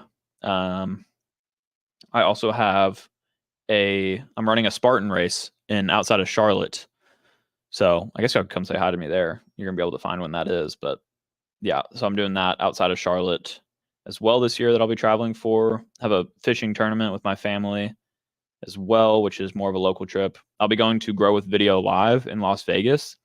That one you can know about because it's a creator thing, but that's at the end of April. So that'll be a lot of fun. I'm going with Stan. Sorry, I should not have doxed you, but never mind. But yeah, no, there's going to be a lot of creators there, so I think it's okay to say. But yeah, I'm excited about that. I'll be going to California. I'll be going to Croatia. I think and then New Orleans theoretically. So got a lot of trips coming up, and hopefully more. So we will see. We will see, but it should be a lot of fun. I'm excited to travel more and more as time goes on. Is basically what I'm getting at. Jake, I hope you're still in here, but I think you might have left at this point. It's been a while since I saw you in here. But to answer your question, will we receive the return of the Business Banter podcast? Those episodes were fantastic, and you and Mark work incredibly well off of each other. Well, thank you, one, for the compliment. I do want to work those back out. I'm actually going to set a reminder right now to text Mark after this. I know that I think he's got a completely different approach to YouTube these days, and I don't know if he'd be interested in doing that again, but I'm going to add a reminder so I can follow up with him about that. But I did really enjoy those because the thing with the Business Banter stuff is like kind of what I was talking about with Matt's question earlier. I don't always get to scratch the itch of like my other passions within personal finance because this channel, if I post anything outside of credit cards, it doesn't do well. That's just the nature of YouTube. But on that channel, I could talk about anything personal finance, and I just didn't care how well it did or anything or how on brand it was. It was for just personal finance stuff and business related stuff. So I hope that we bring it back because it's a good outlet for me, but we'll see. Krish, I see that you've asked a question as well. And Leah Trim, we'll get to those here in a little bit. Don't you worry. Got a few more questions to get through from the community post. Dalton. Oh, I guess Dalton, you asked a couple questions. Do you have any creator conversation episodes planned in the near future? So I do have a couple that I still want to do very soon. One of my favorite series to do on the channel. My main thing with it right now is that I want to travel to the creators to do the conversations, rather than doing them all online like I used to do. Recently, I've been doing them all in person, and I think y'all really like that. And that dynamic is something that I really enjoy. So that's the holdup and the planning that it requires to make that happen in person is a lot more extensive. So it's not like I can just go and do it any given week. But I have a couple lined up that I want to do. That actually need to respond to a message I just remembered. I'm going to set the reminder for that too, because I forgot about that. And then I've talked to some other creators that have been interested in the idea of it, but we have not nailed down any dates or anything like that. So I do have some ideas. I don't want to say who they are because I like them to be a bit of a surprise. So, but yeah, some bigger creators, some smaller creators, everything in between. But we got some great people that I hope to have on soon.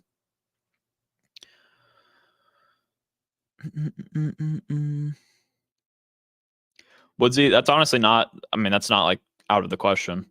I'd definitely be down to like bring on some subscribers. It's actually something I think could be a fun series at some point on my channel is like because I do know a lot of my, especially like the members that I get to talk to a lot. And for those of y'all that might want to be on camera or whatever, I think it'd be cool to get y'all's stories and y'all's takes on your setups and stuff like that. Because at the end of the day, we're all, working towards the same thing here. Just because y'all don't create videos doesn't mean that you don't know more than me or as much as me or whatever. And you have different experiences, which I think is huge. So I think it would be cool to bring on even subscribers and stuff. So keep that at the top of my mind by reminding me. Don't feel bad about it. Okay, Alan, am I going to vlog for y'all on my trips? So I do that. So that's kind of the reason I talked about this. Where I talk about this in that the how to book American Airlines flights with Avios, British Airways Avios. So as for the actual travel vlog side of things, again, they do horribly on the main channel. Like if I just was to talk about my trip and show y'all what I'm doing. So my goal with that for now is going to be making members only videos about that, where it doesn't matter if, you're just here for the credit card content, you would still enjoy it as a member. So that's what I'm going to be doing for my most recent trips. See how those do, and then we'll take it from there. But yeah, I think it is more in line with what my members would want to see rather than my normal audience that is just here for the credit card, like quick facts, basically. Ooh, John McKinstry, no problem being in front of a camera. Put him on the list, baby. Put him on the list. Okay. Let's keep going through the community post questions, and we will get to the live questions. The adrenaline pickle. First question, how do you feel about people going all in on 1 to 2 points ecosystems, airlines, and or hotel brands versus trying to split their spending and rewards across as many ecosystems and brands as possible? So I think that's actually a very smart move to go all in on 1 or 2 point ecosystems. Obviously, for my personal setup, I am good with splitting all of that stuff. But when it comes to spend, I do think that spend should probably be focused on just a couple, because once you start spreading that out too far across cards or across ecosystems, unless they have mutual transfer partners, like for example, Air France is like a transfer partner of all of them. So if you use that a lot, it didn't matter what card you used. But it can get very hard to like ever accumulate enough points for a good redemption if you're splitting across multiple lenders. For me, I'm applying for so many cards with different bonuses that it doesn't make a difference. And like I said earlier, you're going to get most of your points on a card from the bonus and not from your spend. So if you're going for a bonus with each lender, like I think that's still an optimal approach to where you could still transfer them out or whatever, or use them however you want to. But as for spending, I do think it's kind of important to focus on just a couple. And for me right now, that's mainly honestly like Chase and Built. Basically. I kind of spread them out honestly, but that's because I'm always going for bonuses and stuff. So, but yeah, I don't think that's a bad idea at all, especially on the hotel and airline side. I think you should focus on like one hotel or one airline because if not, yeah, you can't really get status with hotels unless you pick loyalty to one. So same with airlines. But you also asked, in a similar vein, you get 2 hotel brands for the rest of your life. What 2 are you picking? I'm at an early point in the credit card game and I'm trying to plan for the future, especially when it comes to picking hotel brands. Smart bet seems to be Hyatt and Marriott or Hilton. So I kind of answered this question earlier based on my very first answer to Stan's question. And for me, it would be the exact thing you mentioned. It would be Hyatt and Marriott for me. To be fair, let me see how you worded this. 2 hotel brands for the rest of your life. So yeah, I think that Hyatt is awesome for the transferability, but I don't think I would ever seek Hyatt status because I don't think I would ever stay enough nights for that. With Marriott, though, you can fast track your way to status by either getting the cards with them or by actually staying, or a combination of both, which is different than Hyatt. You really have to stay a lot with Hyatt to get the status, which I think is a good thing. It makes it more exclusive, but still. But yeah, and then you can also get a bunch of free nights on the Marriott side with their cards, like we talked about earlier. So I think, and they have the largest footprint in the world with hotels. So I feel like Marriott's the logical choice for me. Hilton's also great, but like I said, I feel like their status is not as powerful because they have the easiest access to like the highest status through credit cards, which means that anybody can have that status, which makes it more watered down. So I wouldn't personally go with Hilton, but I know people that really love them. I'd probably go with the Marriott and Hyatt route personally.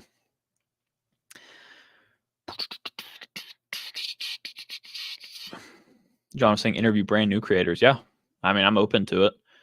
It's different. Like, you have to make sure that people are actually committed to it and aren't just going to come on and, I don't know, say something crazy, I guess. But the people that are like really into it, I wouldn't be opposed to having on.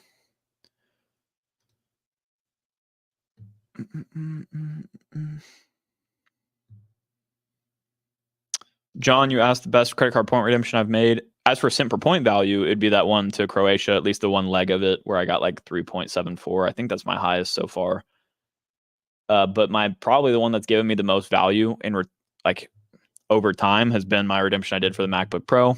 People hate that redemption, some people, but I love it. And no, I use the MacBook Pro for everything.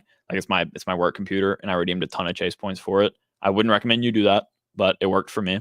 And that's probably my favorite redemption I made, at least return on spend wise, or return on investment, whatever, return on points. But the cent per point value, the highest one was with Air France.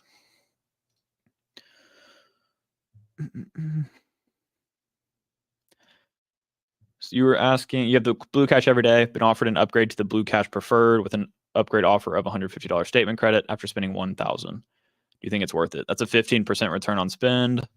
Blue Cash Preferred. Sorry about that. Sorry, I'm looking up the 300 back for spending $3,000 in 6 months. That's a 10% return on spend.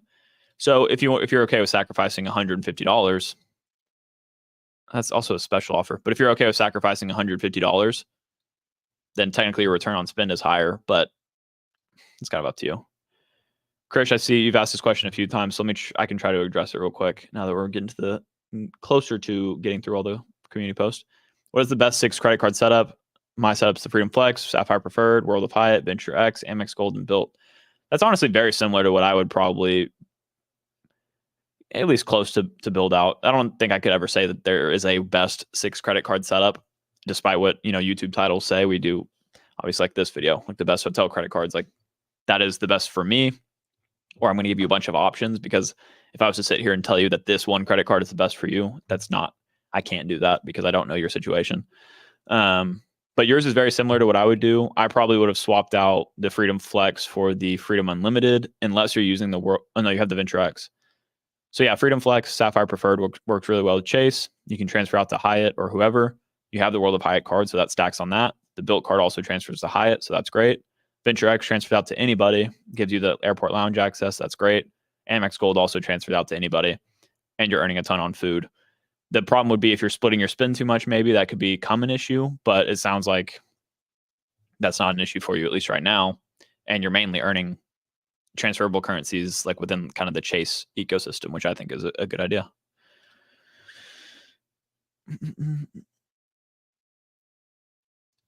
What's your thoughts on the Hyatt and IHG combo? Yeah, IHG can be really, really, really great for specific people, like you're mentioning here. If they have a lot of coverage in Asia and you can get a great redemption rate like all the time for those bookings, then there's no reason to not go for it.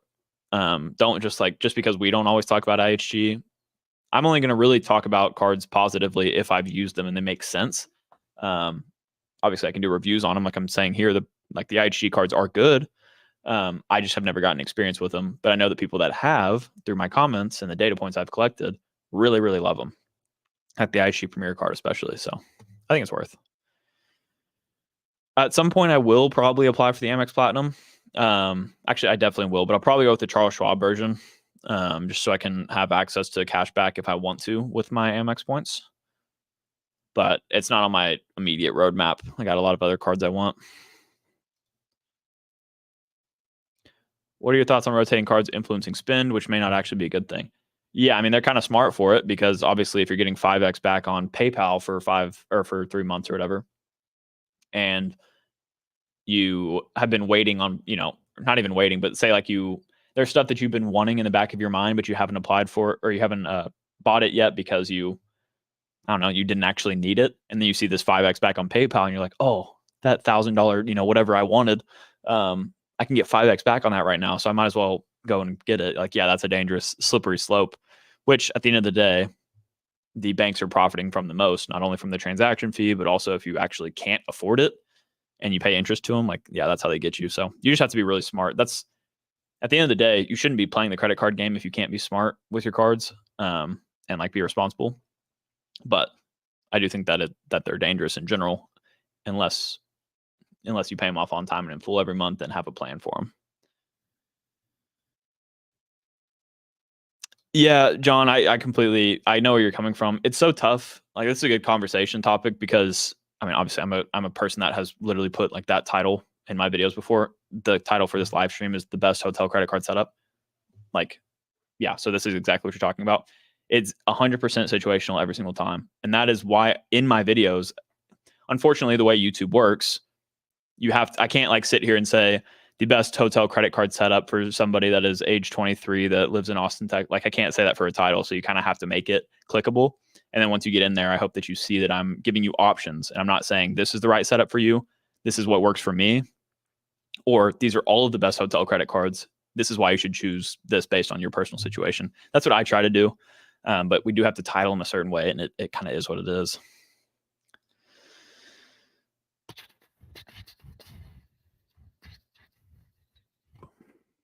Just got the Freedom Flex and thinking of getting the unlimited. Just don't know when. I usually wait like 3 months between applications. With those two cards in particular, unless you like really need the Freedom Unlimited soon, you could wait until like you could really wait a long time until like your 5% back on gas and groceries or whatever was up and you wanted to re-up that. Because if not, those are just going to be overlapping if you add them within the same year. But that's a long time to wait. So if you just like want both cards, then I would probably wait. I usually wait like 3 months between applications whenever I'm on like a normal pace, just to give your score time to rise back up above what it was before the hard inquiry and stuff. But that's just me. There's no like hard set number, I guess. Okay, let me do a couple more. Oh, John, yeah. You said, come on, Spence, you need it very long. Yeah. I mean, that's what I would do, honestly. Like, yeah, I can only speak for my personal situation, which I think people understand by watching my videos. But unfortunately, the title and thumbnail is just how YouTube works, man. Have to play the YouTube algo game. Yep. Okay, let me see here. Did I answer this one? Yeah, I did. Oh, God. Okay, 2 more questions here. From SJG, one of my longtime commenters, been here for a long time, like really since like the beginning of my channel, I feel like. You asked which transfer partner has brought you the most value from your points. I bet it's Hyatt. Most consistent value is going to be handed to Hyatt. Hyatt is the easiest partner that I've ever used to get value from. Like, I can book a hotel stay for tomorrow and probably get like 2 cents per point. Dude, I did one for my mom for the Dallas Cowboys and Detroit Lions game. It was like dude, I can't remember what it was. I think it was literally like a 10 cent per point redemption. It was something insane. Like, the cash price was just like inflated like crazy. It might have been like 5 or 10, it was something like that. But it was within like a week of her going, just a normal Hyatt hotel, got like 10 cents per point or something wild. And I was like, okay, this is why Hyatt is so loved. So most consistent value, easiest value is definitely Hyatt. The highest, again, I've mentioned this a couple times, the highest cent per point that I've gotten with my points would be that business class flight to Croatia, which was like 3.74. That was with Air France. I think the international airline partners, especially booking in business or first class, is where you're going to get the most value. And that could be any partner. That could be British Airways. Well, maybe not British Airways sometimes, but like Air France, Air Canada is a great one. Yeah, there's ways to use a lot of them in different ways to get high cent per point values, but hotel-wise, Hyatt's definitely the way to go. But yeah. All right. One more question from the community post, and we got, like I said, 20 minutes, maybe run through all the live questions. Floppy asked, how did you become so knowledgeable about credit cards, credit scores, etc.? Did you learn any of it in school? Well, that's a great question to be asking somebody that makes YouTube videos like this, because the way that I learned about this stuff is honestly from YouTube. Like, I've kind of self-taught everything. YouTube, podcasts. I've never done any like online courses or anything like that for this type of stuff, but books. I read a lot of personal finance books. I've watched so much. Like, I grew up, in college, I guess, especially, maybe not grew up's the right word, but in college, I got super, super heavy into just general personal finance content on YouTube. Also like self-development, like that kind of stuff. I went really heavy down that niche. That's when I found like Ben Hedges, Ask Sebi, everybody, and just really dove in found all the like nitty gritty stuff too when it comes to like cashback credit cards with RJ. I started watching Luke's content when he started making content as well. Like I've been watching a lot of these guys that I get to talk to on a daily basis now.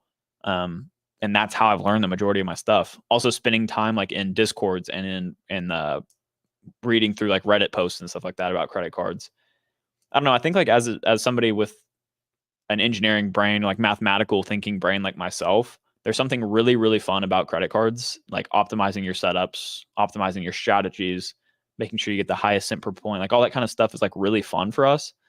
So I kind of just like dove in head first, but it is all self-taught, I guess, is really the short answer to this. I'm sure a lot of y'all are the same. Maybe y'all can throw in your thoughts on this. But yeah, I think like the credit card content or the credit card knowledge and credit score knowledge and all that stuff that I've gained has been through piecing together information from different mediums, that being YouTube, blogs, books, podcasts, and just forming my own opinions on it based on getting actual experience. I think experience really has taught me the most, honestly.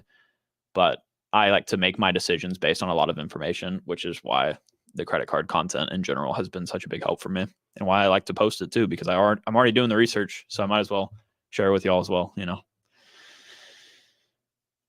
Let's see here. Yep, I've learned a lot of my knowledge from YouTube and personal experience. Yep. That's the way to do it. Obviously, I should say, like, I like to make my decisions off of a lot of information that I gained beforehand, but that is especially important with something like credit cards. Like, you shouldn't be testing the water of credit cards by paying interest to a bank. Like, you know what I mean? Like, that's not the approach you should be taking. But yeah, like once you understand the basics of it, which hopefully, I mean, you can learn from anywhere, but I literally made a hour-long video for that specifically because I wanted to be able to be that source for people that I wish I had, you know. Once you understand the basics, though, then you can actually get your feet wet, pay off your cards on time and in full, understand what a no annual fee card gives you, why you might want an annual fee travel card, all that stuff. Like, you learn that just from personal experience. Thoughts on going X Games mode with the ink cards by getting all three as a sole prop and then opening an EIN and getting all three again? I mean, yeah, there's nothing wrong with that. I have and I guess there is a chance that I could do that. I'm working through it currently, I guess. But I was going to say I don't have enough spend for that. I probably could, though. But yeah, no, there's nothing wrong with that, I don't think. As long as you have the spend for it, as long as you can justify the cards, as long as you're not like manufactured spending to hit them. Like, yeah, that's kind of what the beauty of those cards are, is that you can apply under different businesses. So yeah, you could technically have like 10 Chase Ink cards and just have so many great bonuses. Eventually, Chase will probably limit you on the number that you can get just based on overall credit that they've not only extended to you, but your businesses as well. So you got to be somewhat careful with it. But considering they only give me $3,000 limits on their ink cards, you probably got a while to go before that. Oh, Matt saying, oh, I need to set up an EIN. Yeah. Yeah, eventually, like, I guess for most people, getting 3 ink cards is not that hard. So why not get them again with an EIN? Considering this is a long-term game too, I should think about it like that. Not like you're going to get these all within a year. It's a long-term game. So over the course of 5 years, yeah, that would be not that hard to do. That's like an ink card every year. So yeah, I think that's a good strategy. Where can I find the Discord link that you and Dan run? It should be in the description of this video. I think it's in the description of all of mine. If not, I think it's like my URL, like spencerjohnsonofficial.com/Discord. Believe you can find it there. But yeah.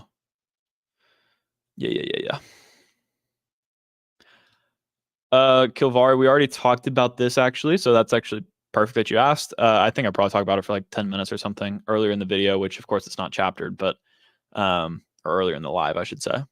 So hopefully you can find that. But yeah, we did actually cover that. Inky Kim, how do you think about cherry picking airline credit cards? United Explorer card seems to be ideal target for that. Cherry picking airline credit cards. I think that if you mean by cherry picking, like going for cards for their bonuses and stuff like that when they're elevated, I assume that's what you mean. I think that it's well worth doing that. Like I was thinking about doing that with the American Airlines business card, just because I use their points. But I think a lot of cards make sense for the bonus. So keeping them open for a year makes sense. You just got to be careful with lenders' rules, especially like Amex, where if you're opening a bunch of Amex cards just for the bonus and then canceling them after a year, you're going to get stuck in pop-up jail. So you got to be somewhat careful. But if a bonus makes sense for you, there's not really a reason to not get it. Oh, you confirmed here. Open one and cancel right after a year. Yeah, you're gonna get yourself in trouble at some point with that, probably. That's how most like actual credit card churners get in trouble, is because they're canceling so many cards. But not every lender is as sensitive to it. Amex is definitely one of those, though. United Business seems interesting to me. 100K bonus, might as well do it while under 524 and then cancel after the first year. Yeah, that business card, I actually have looked at that business card before, even though I think I've flown United once. But I'm always looking for more business cards to get. That's actually a good point. Going back to your question up here, if they are business credit cards, in canceling them, you're not really impacting your personal report at all, because they shouldn't be reporting to your personal report. So you can be a little more aggressive with those, but still with Amex, if you're canceling business cards, they'll still throw you in pop-up jail. So, but yeah, the business cards even make more sense to open and close after a year, because there's not impacting your personal report. Monty joined. Monty, I answered your question earlier, but I'm happy to see you here.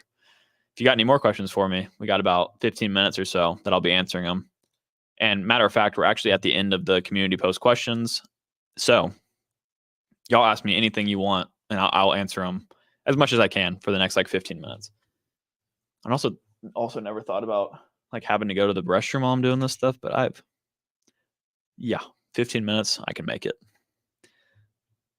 TMI, sorry about that.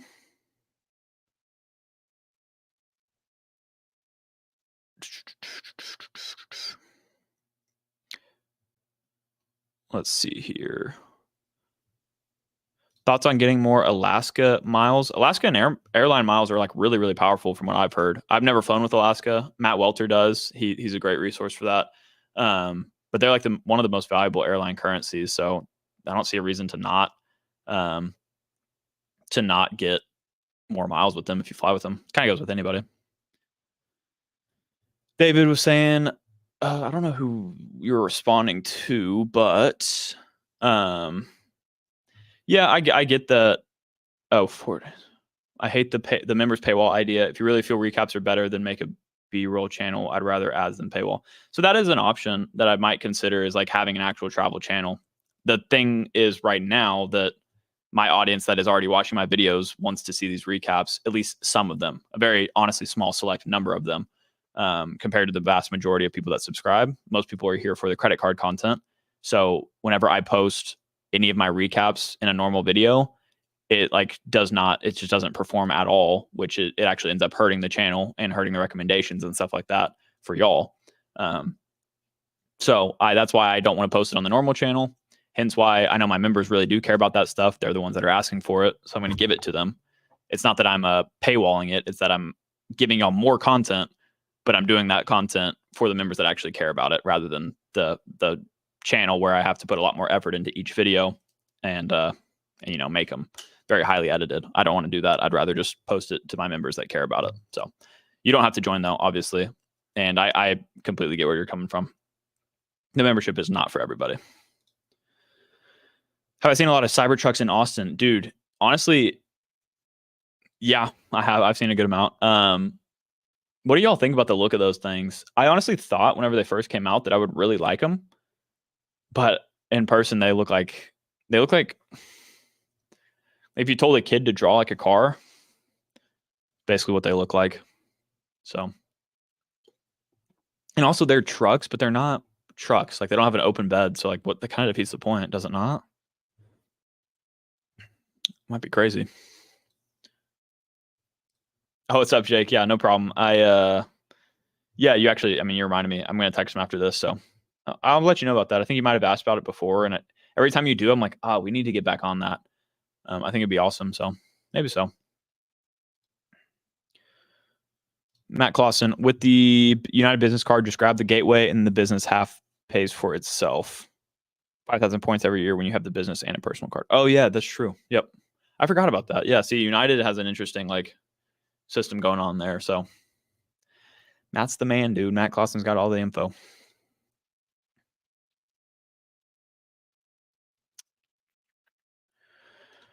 Joseph, getting a card for an upcoming $5,000 purchase. Should I buy with built card for the 5X intro for 25,000 points or apply for a new card with a normal sub?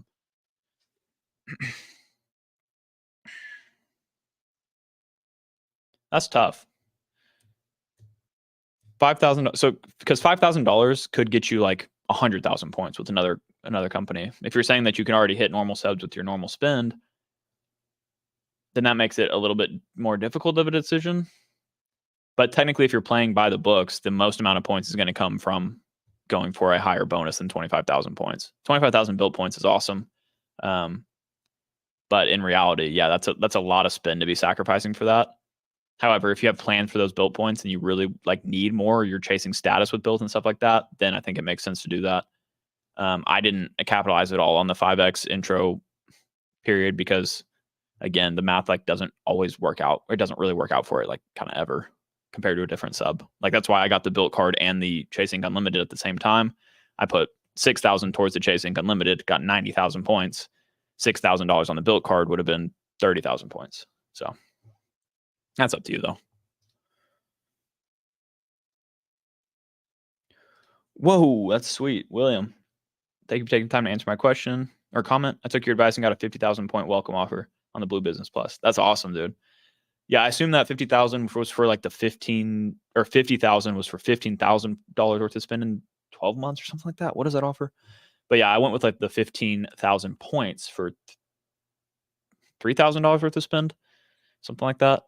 But you definitely got the more points than me, so that's pretty awesome. But is that your first business card, maybe? Because that's pretty cool. So that was my first one, and I was stoked about getting it. Leah Trim, what is your experience with Capital and Venture X, and what do you think about their customer service?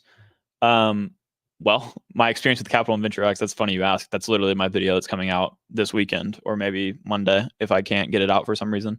But it's a full, 15-minute video about that exact topic. Customer service wise, though, I didn't talk as much about that in the video, so I can cover that here. Their customer service with the Venture X is great. I booked a non-refundable room through the portal with my travel credit, but I needed to get refunded. Like I had to cancel that booking. So I went through with the process and they actually refunded me all of the travel credit and all of the points that I used for the booking for a non-refundable room. And they were like very responsive. They called, they were on the phone with me the whole time. Like it was actually a really good experience. I've never experienced Capital One's customer service outside of the Venture X though. And I hear that it's pretty horrible outside of that card. So I think the vast majority of the time they're not good, but with me, they've been all right. Not a huge Cybertruck fan, super heavy and dangerous. Yeah, they're just not like practical, really.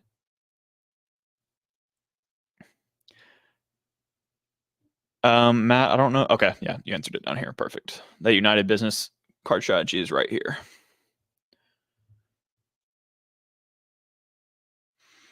I'm going to leave that up while I read a couple more of these. Jake, who's a creator you found recently? Okay, let me just look up my YouTube recommendations right now. So actually, I can already answer that. I know. For one, I recently bought a dirt bike, like a racing dirt bike that I'll be learning to ride like as a sport. And like hopefully we'll race it at some point with my buddies that also ride. I didn't just get this by myself, but yeah, they have some and I'm going to be riding with them. So I've been watching a lot of dirt bike creators and there's some really cool guys out there. Watched a lot where they will literally take down the whole, they'll take it apart and rebuild it and make it a lot better. It's like renovation videos of dirt bikes. Those are sick. I don't know why I like those, but I guess because I'm an engineer. Oh, that's an interesting. I just saw that Humphrey Yang posted a video about why he's single. Very interesting. I'm looking through my homepage right now to see who I found. I've been watching a lot of Italian Botch lately. I think that's how you say it. He's the guy that's on TikTok that's pretty hilarious. And I watch his YouTube stuff. It's very similar to Cody Ko's. Cody Ko's probably my favorite creator of all time. I wear a lot of his merch and stuff here and there. I don't know about y'all. I watch a ton of other commentary or gaming kind of stuff too. I watch Ludwig a lot. I don't know if y'all know who that is. Seaboys TV. Aha. Yeah, Jake, I do actually. I watch some of their stuff. They're kind of to me, the dude perfect of dirt bikes, it seems. So they're a little bit high energy for my liking, but they do have some great stuff that I've seen. Oh, and also this is Jake Mercure. How's it going, man? David David saying Ludwig. Yeah, I love his stuff. He's a pretty down to earth guy. Okay, sorry. I've just been like reading through all these, but I probably should actually say something. Yep, through approved. Okay. Hey, are there any places you kind of predict credit card heightened welcome bonuses, or just have to be on the lookout for them?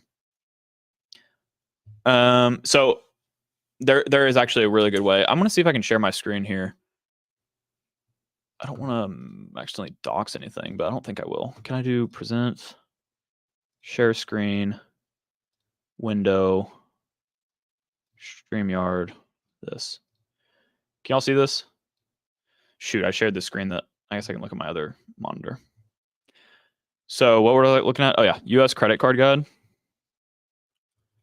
Credit card does not work at all. It's like I did this for the Wyndham Earners business when I was considering applying for that card. Let me take this down. Sorry. So yeah, you can go to U.S. credit card guide, and they have graphs of each of their cards that show you like when the bonuses were elevated in recent past. So I do this for any card that I'm like thinking about applying for. Hello. Okay. So yeah, first of all, they tell you about like the updates of when these cards like had elevated ones and when they drop off. So that's one way to do it. But they also have this graph down here, which it took me a while to figure out how to read. Let me see if I can zoom in. No, it won't let me. Okay. But basically what it does here is it shows you the amount of points that you can get for the card on this side or on this line, and the spending requirement on the yellow line. So as you can see, the elevated bonus, the biggest one was in September or maybe like August or whatever, July of 2021. And that was for 90,000 points, right in between the 100 and 80,000. And that was for a spending requirement of, I presume, $2,000, which is pretty great welcome offer. But then you can see like right now as of 2023, they've raised the spending requirement to, does that say 10,000 for 75,000 points? Is that really serious? Sorry, this is kind of, yeah, what the? Oh, in 12 months, I guess that helps. But yeah, so this is where I go. It's called a U.S. credit card guide. Stop screen. But yeah, that's probably the most optimal way that I've found to do it. Hopefully that's helpful. Yeah, Monty saying that is his top resource as well. It does help a lot. But you also can't predict, like it's not always, they don't always stay in line with that for the next year, but it does help you at least see what's out there. Am I going to see Dune Part 2? Dude, I haven't seen the first part, which is kind of crazy. But I've heard so many good things about it. I definitely plan on going, or at least watching the first part first and then going to see the second one. I have to go with my family or something. I don't have any. Maybe I need to find a gal that'll go with me. We'll see. Do I listen to frequent miler? No, actually I don't. It's kind of crazy. Like my consumption for credit card content has gone down a lot. And I think that's because my output of it has gone up so much, like funny enough. But like so much of my time is already spent researching credit cards and stuff to where most of any, like when it comes to anything related, even like frequent miler, for example, I only go to those sites whenever I need to do research for a specific video, if that makes sense. So I browse it less than I used to, but it's a very good resource. So I can't imagine that it's a bad thing to listen to them. Don Kim, a trip to Austin is not complete without eating at. Oh, besides Franklin's. I was like, I'm not understanding this. See, I like Terry Black's, and I don't know what that says about me, but Franklin's is like one of the most popular barbecue places in the Austin area. I like Terry Black's the most. It's like right downtown. And you can like see the skyline and everything. And it's always an extremely long line. You might see some celebrities there because that's, I think, like where most people go when they visit Austin. But that's not why I like it. It's just great barbecue. So I like Terry Black's a ton. And every time, like when Matt Welter came to town, when Daniel Braun came to town, did I go with somebody else too? Either way, whenever people come to visit, I take them to Terry Black's every time. Anyone see doing the Mumu 8.1% APY bonus? I don't know exactly what that is. Do you mean like, is it like a money, like cash management or not cash management, money market or whatever? Like you hold your uninvested cash there or something? That's pretty good, but we know that sometimes when things sound too good to be true, they normally are. We learned that with crypto. So I like high APYs these days kind of don't sound super appealing to me anymore like they used to. Kim Billy's on Burn It. Let me see what that is. Have I never been there? Oh, wait. Don Kim. Billy's on Burn It. I'm dumb. Billy. What in the world is going on with my computer? Aha, it's a pub. Let's see what this guy's talking about. Share. Now, you know that a restaurant's going to be good if this is their website. That means they've been around for a while and they have not updated it because they don't need to. Wait, I can zoom in. I'm an idiot. Good food, good beer, good fun. Burn It has a lot of great, like that road just has a ton of great restaurants on it, like older restaurants too. So it's a good recommendation right there.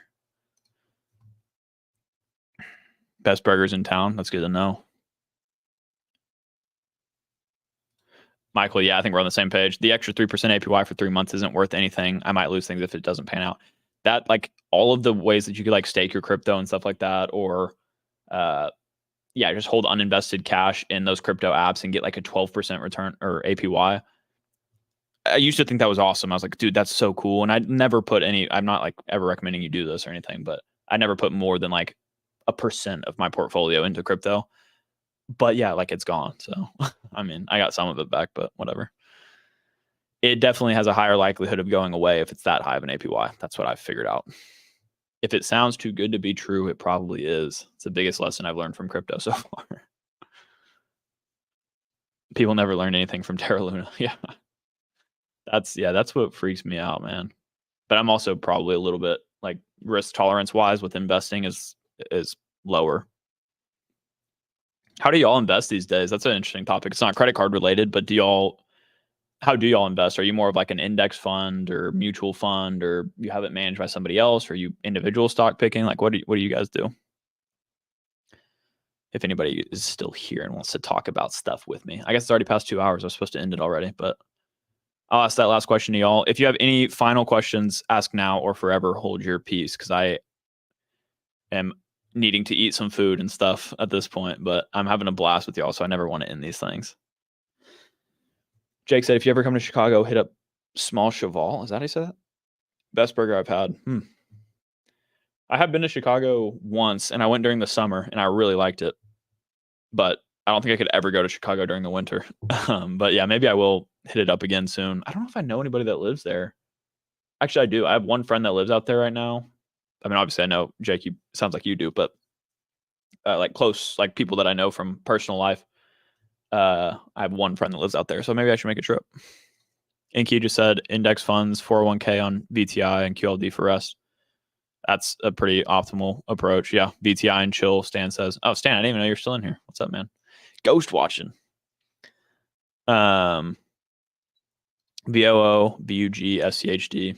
I don't know all these in particular, but yeah, it sounds like most people are kind of covered in like a broad market ETF and stuff, which is as well as what I do. John said, when you come to Kansas City, I will take you out for Kansas City barbecue. I can't imagine that Kansas City barbecue is bad. It's got to be pretty good, but I'm so partial to Texas barbecue. Dude, I went to Nashville recently and I had their barbecue.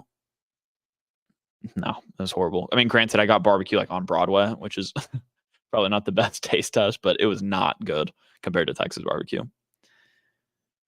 Moo stocks. So you're doing some single stocks, maybe. FX, AIX in my Roth. Yep. Yeah, I invest basically everything in my Roth. Well, now I don't have a 401k because I work for myself, but my Roth is where I bank the majority of my cash. Sam said best barbecue in Austin. I like Terry Black's a lot. Franklin's is good as well. I haven't been there in forever. I tell people that my favorites are also like the smaller ones, like Cooper's out in Llano is really good. Snow's Barbecue, which is out in like Taylor or something like that, is really good as well. Like these smaller ones that are more mom and pop are some of the best. Ever had cookout during your travels in the South? No, I haven't actually. Am I missing out?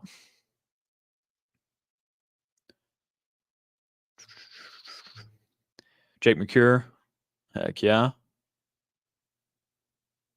BGT2. I gotcha. Sounds like everybody's kind of on the same page here for the most part, which is cool. I think that's like, to me, investing is the long-term game. Like you're not here you're here for a long time, not a good time. You know, you're going to go through some bad times with investing. It sounds like I haven't done it. I'm not that old, but I mean, I guess we went through some of the COVID drops, but yeah. Let's see. David saying I'm a broke college student, just put a bit into the Roth. Yep. That's exactly. I always just try to max out my Roth, and if you're just putting it in the S&P or something in general, like you're doing better than a lot of people in the US. Leo Trim, I remember you asked this earlier, so I'm glad that you asked it again because I wanted to get to it. What do you think about my setup? Amex Platinum, Blue Business Plus, Chase Sapphire Preferred, Freedom Flex, Aeroplan Card, Marriott Bonvoy will upgrade to the Ritz. I like it. It sounds like you're going pretty heavy into the Chase ecosystem, including the airline cards and hotel cards, which I think is a fine plan. You keep it all in one place, and you probably like it a lot. You have the Preferred, so you can transfer out your Chase Flex, Freedom Flex points as well. Aeroplan, that sign-up bonus is worth getting that card alone for, usually. Bonvoy to the Ritz, yeah, I think that's well worth it if you stay at Marriott's a lot. The Amex Platinum and Blue Business Plus play well off of each other. The Blue Business Plus will be a store of your Amex points, even if you cancel the Platinum card, and it's free, which is huge. So I'm glad that you have that one in there. And the Platinum is one that I don't personally have. I feel like you got to travel a ton to really make that card worth it. But it's very powerful. And you can always cancel it now because you have the Blue Business Plus keeping your points alive. Heck yeah. William, I have that linked in the description. I think of every single one of my videos now. It should be in the description of this as well. But yeah, you can always DM me on Instagram too, and we can talk more about it before you do it, just because I always like to help out as much as I can before we get to that step. But yeah, just check it out down there. Ellis Island in Vegas has surprisingly great barbecue. Interesting. I don't know if I believe it, but I guess you're from Texas area, so I can believe it. All right. John saying 401k and some stocks, just split recently. There you go. Need to get into some more index funds. Yeah, that's just kind of how I do it because it's the easiest, just simplest approach. Stay in it for the long term. Hard Right Barbecue. Never heard of that either. Hard Right? Or did I read that wrong? Hard Right? I think it's Hard 8, right? I've never been there. Oh, because it's in different cities. That sounds good though. All right. Okay, looks like we got. I'll do one question after this, unless they start flying in for some reason. But Nelson's question is probably gonna be my last one because I really do need to get off at some point here. I definitely want to be done within the next by 2 hours and 15 minutes. Nelson said, "I have the Amex Platinum and Chase Sapphire Reserve. I'm thinking about a hotel card. Which one do you recommend?" I mean, that's again kind of hard for me to just recommend a single card for you because I don't know. I can't speak to your personal situation and goals. If you want the highest status for the cheapest price out of the hotel cards, then you'd want to go with the Hilton Aspire. It's probably still the most power-packed hotel card out there. But as I've said multiple times here, I don't value Hilton's status as highly as I do the other statuses. So it doesn't appeal to me as much as some of the other high-tier cards. If you want to get started, if you like Marriott a lot, I would say the Boundless card is a great one to start with, especially because you already have a Chase card, so it's still within that ecosystem. If you really like Hilton, then I probably wouldn't go straight for the Aspire though, because like we were talking about again earlier, I think they will add the family language to it, where if you got the Hilton Aspire, you wouldn't be eligible for the Surpass or Honors card bonuses, and that would be pretty detrimental if you're going for points. You could also go for the Marriott Bonvoy Brilliant if you wanted to skip the whole Marriott Bonvoy Boundless to the Ritz-Carlton. The World of Hyatt card is solid, but it's not one that you already have the reserve, so you have access to Hyatt, so it's not a mandatory. If you liked IHG a lot, it really comes down to like who you like the most, and then we could talk about what cards specifically. But yeah, it kind of, yeah, it just depends on all of your tolerances for, or not tolerances, but what hotels you like the most. Because at the end of the day, you can get a hotel card that's really good, but if it's not with a hotel that you stay at a lot, then it's kind of pointless, you know.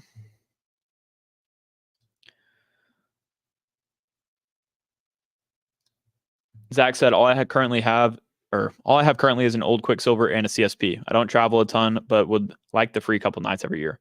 Should I do the trifecta plus Amex Gold? What about the airline and hotel cards? Again, this is going to be hard for me to give you like a full answer without knowing everything about you, basically, which is what those calls are for, basically. But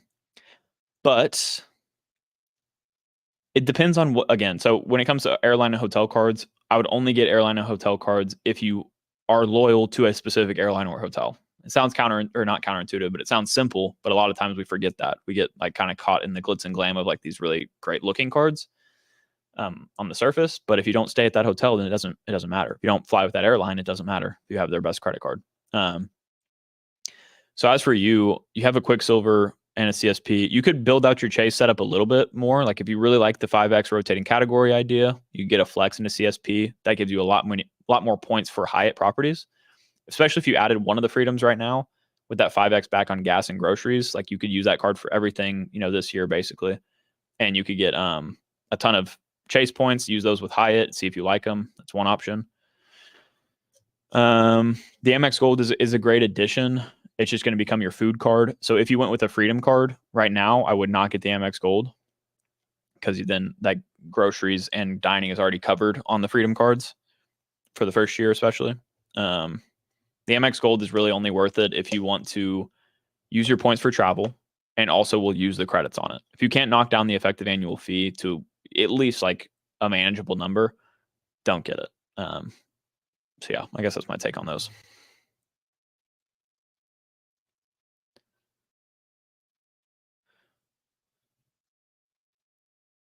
All right, guys, I think, ooh, that's an interesting thought, Michael. Michael's got some good ideas, man. I think I recommend product changing the Quicksilver to the Saver 1, adding a Venture X, and then probably the Freedom Unlimited. So, yeah, that's basically what at least the Freedom side of things, that's kind of what I was getting at. Like, I think adding one of the Freedom cards is probably a good move.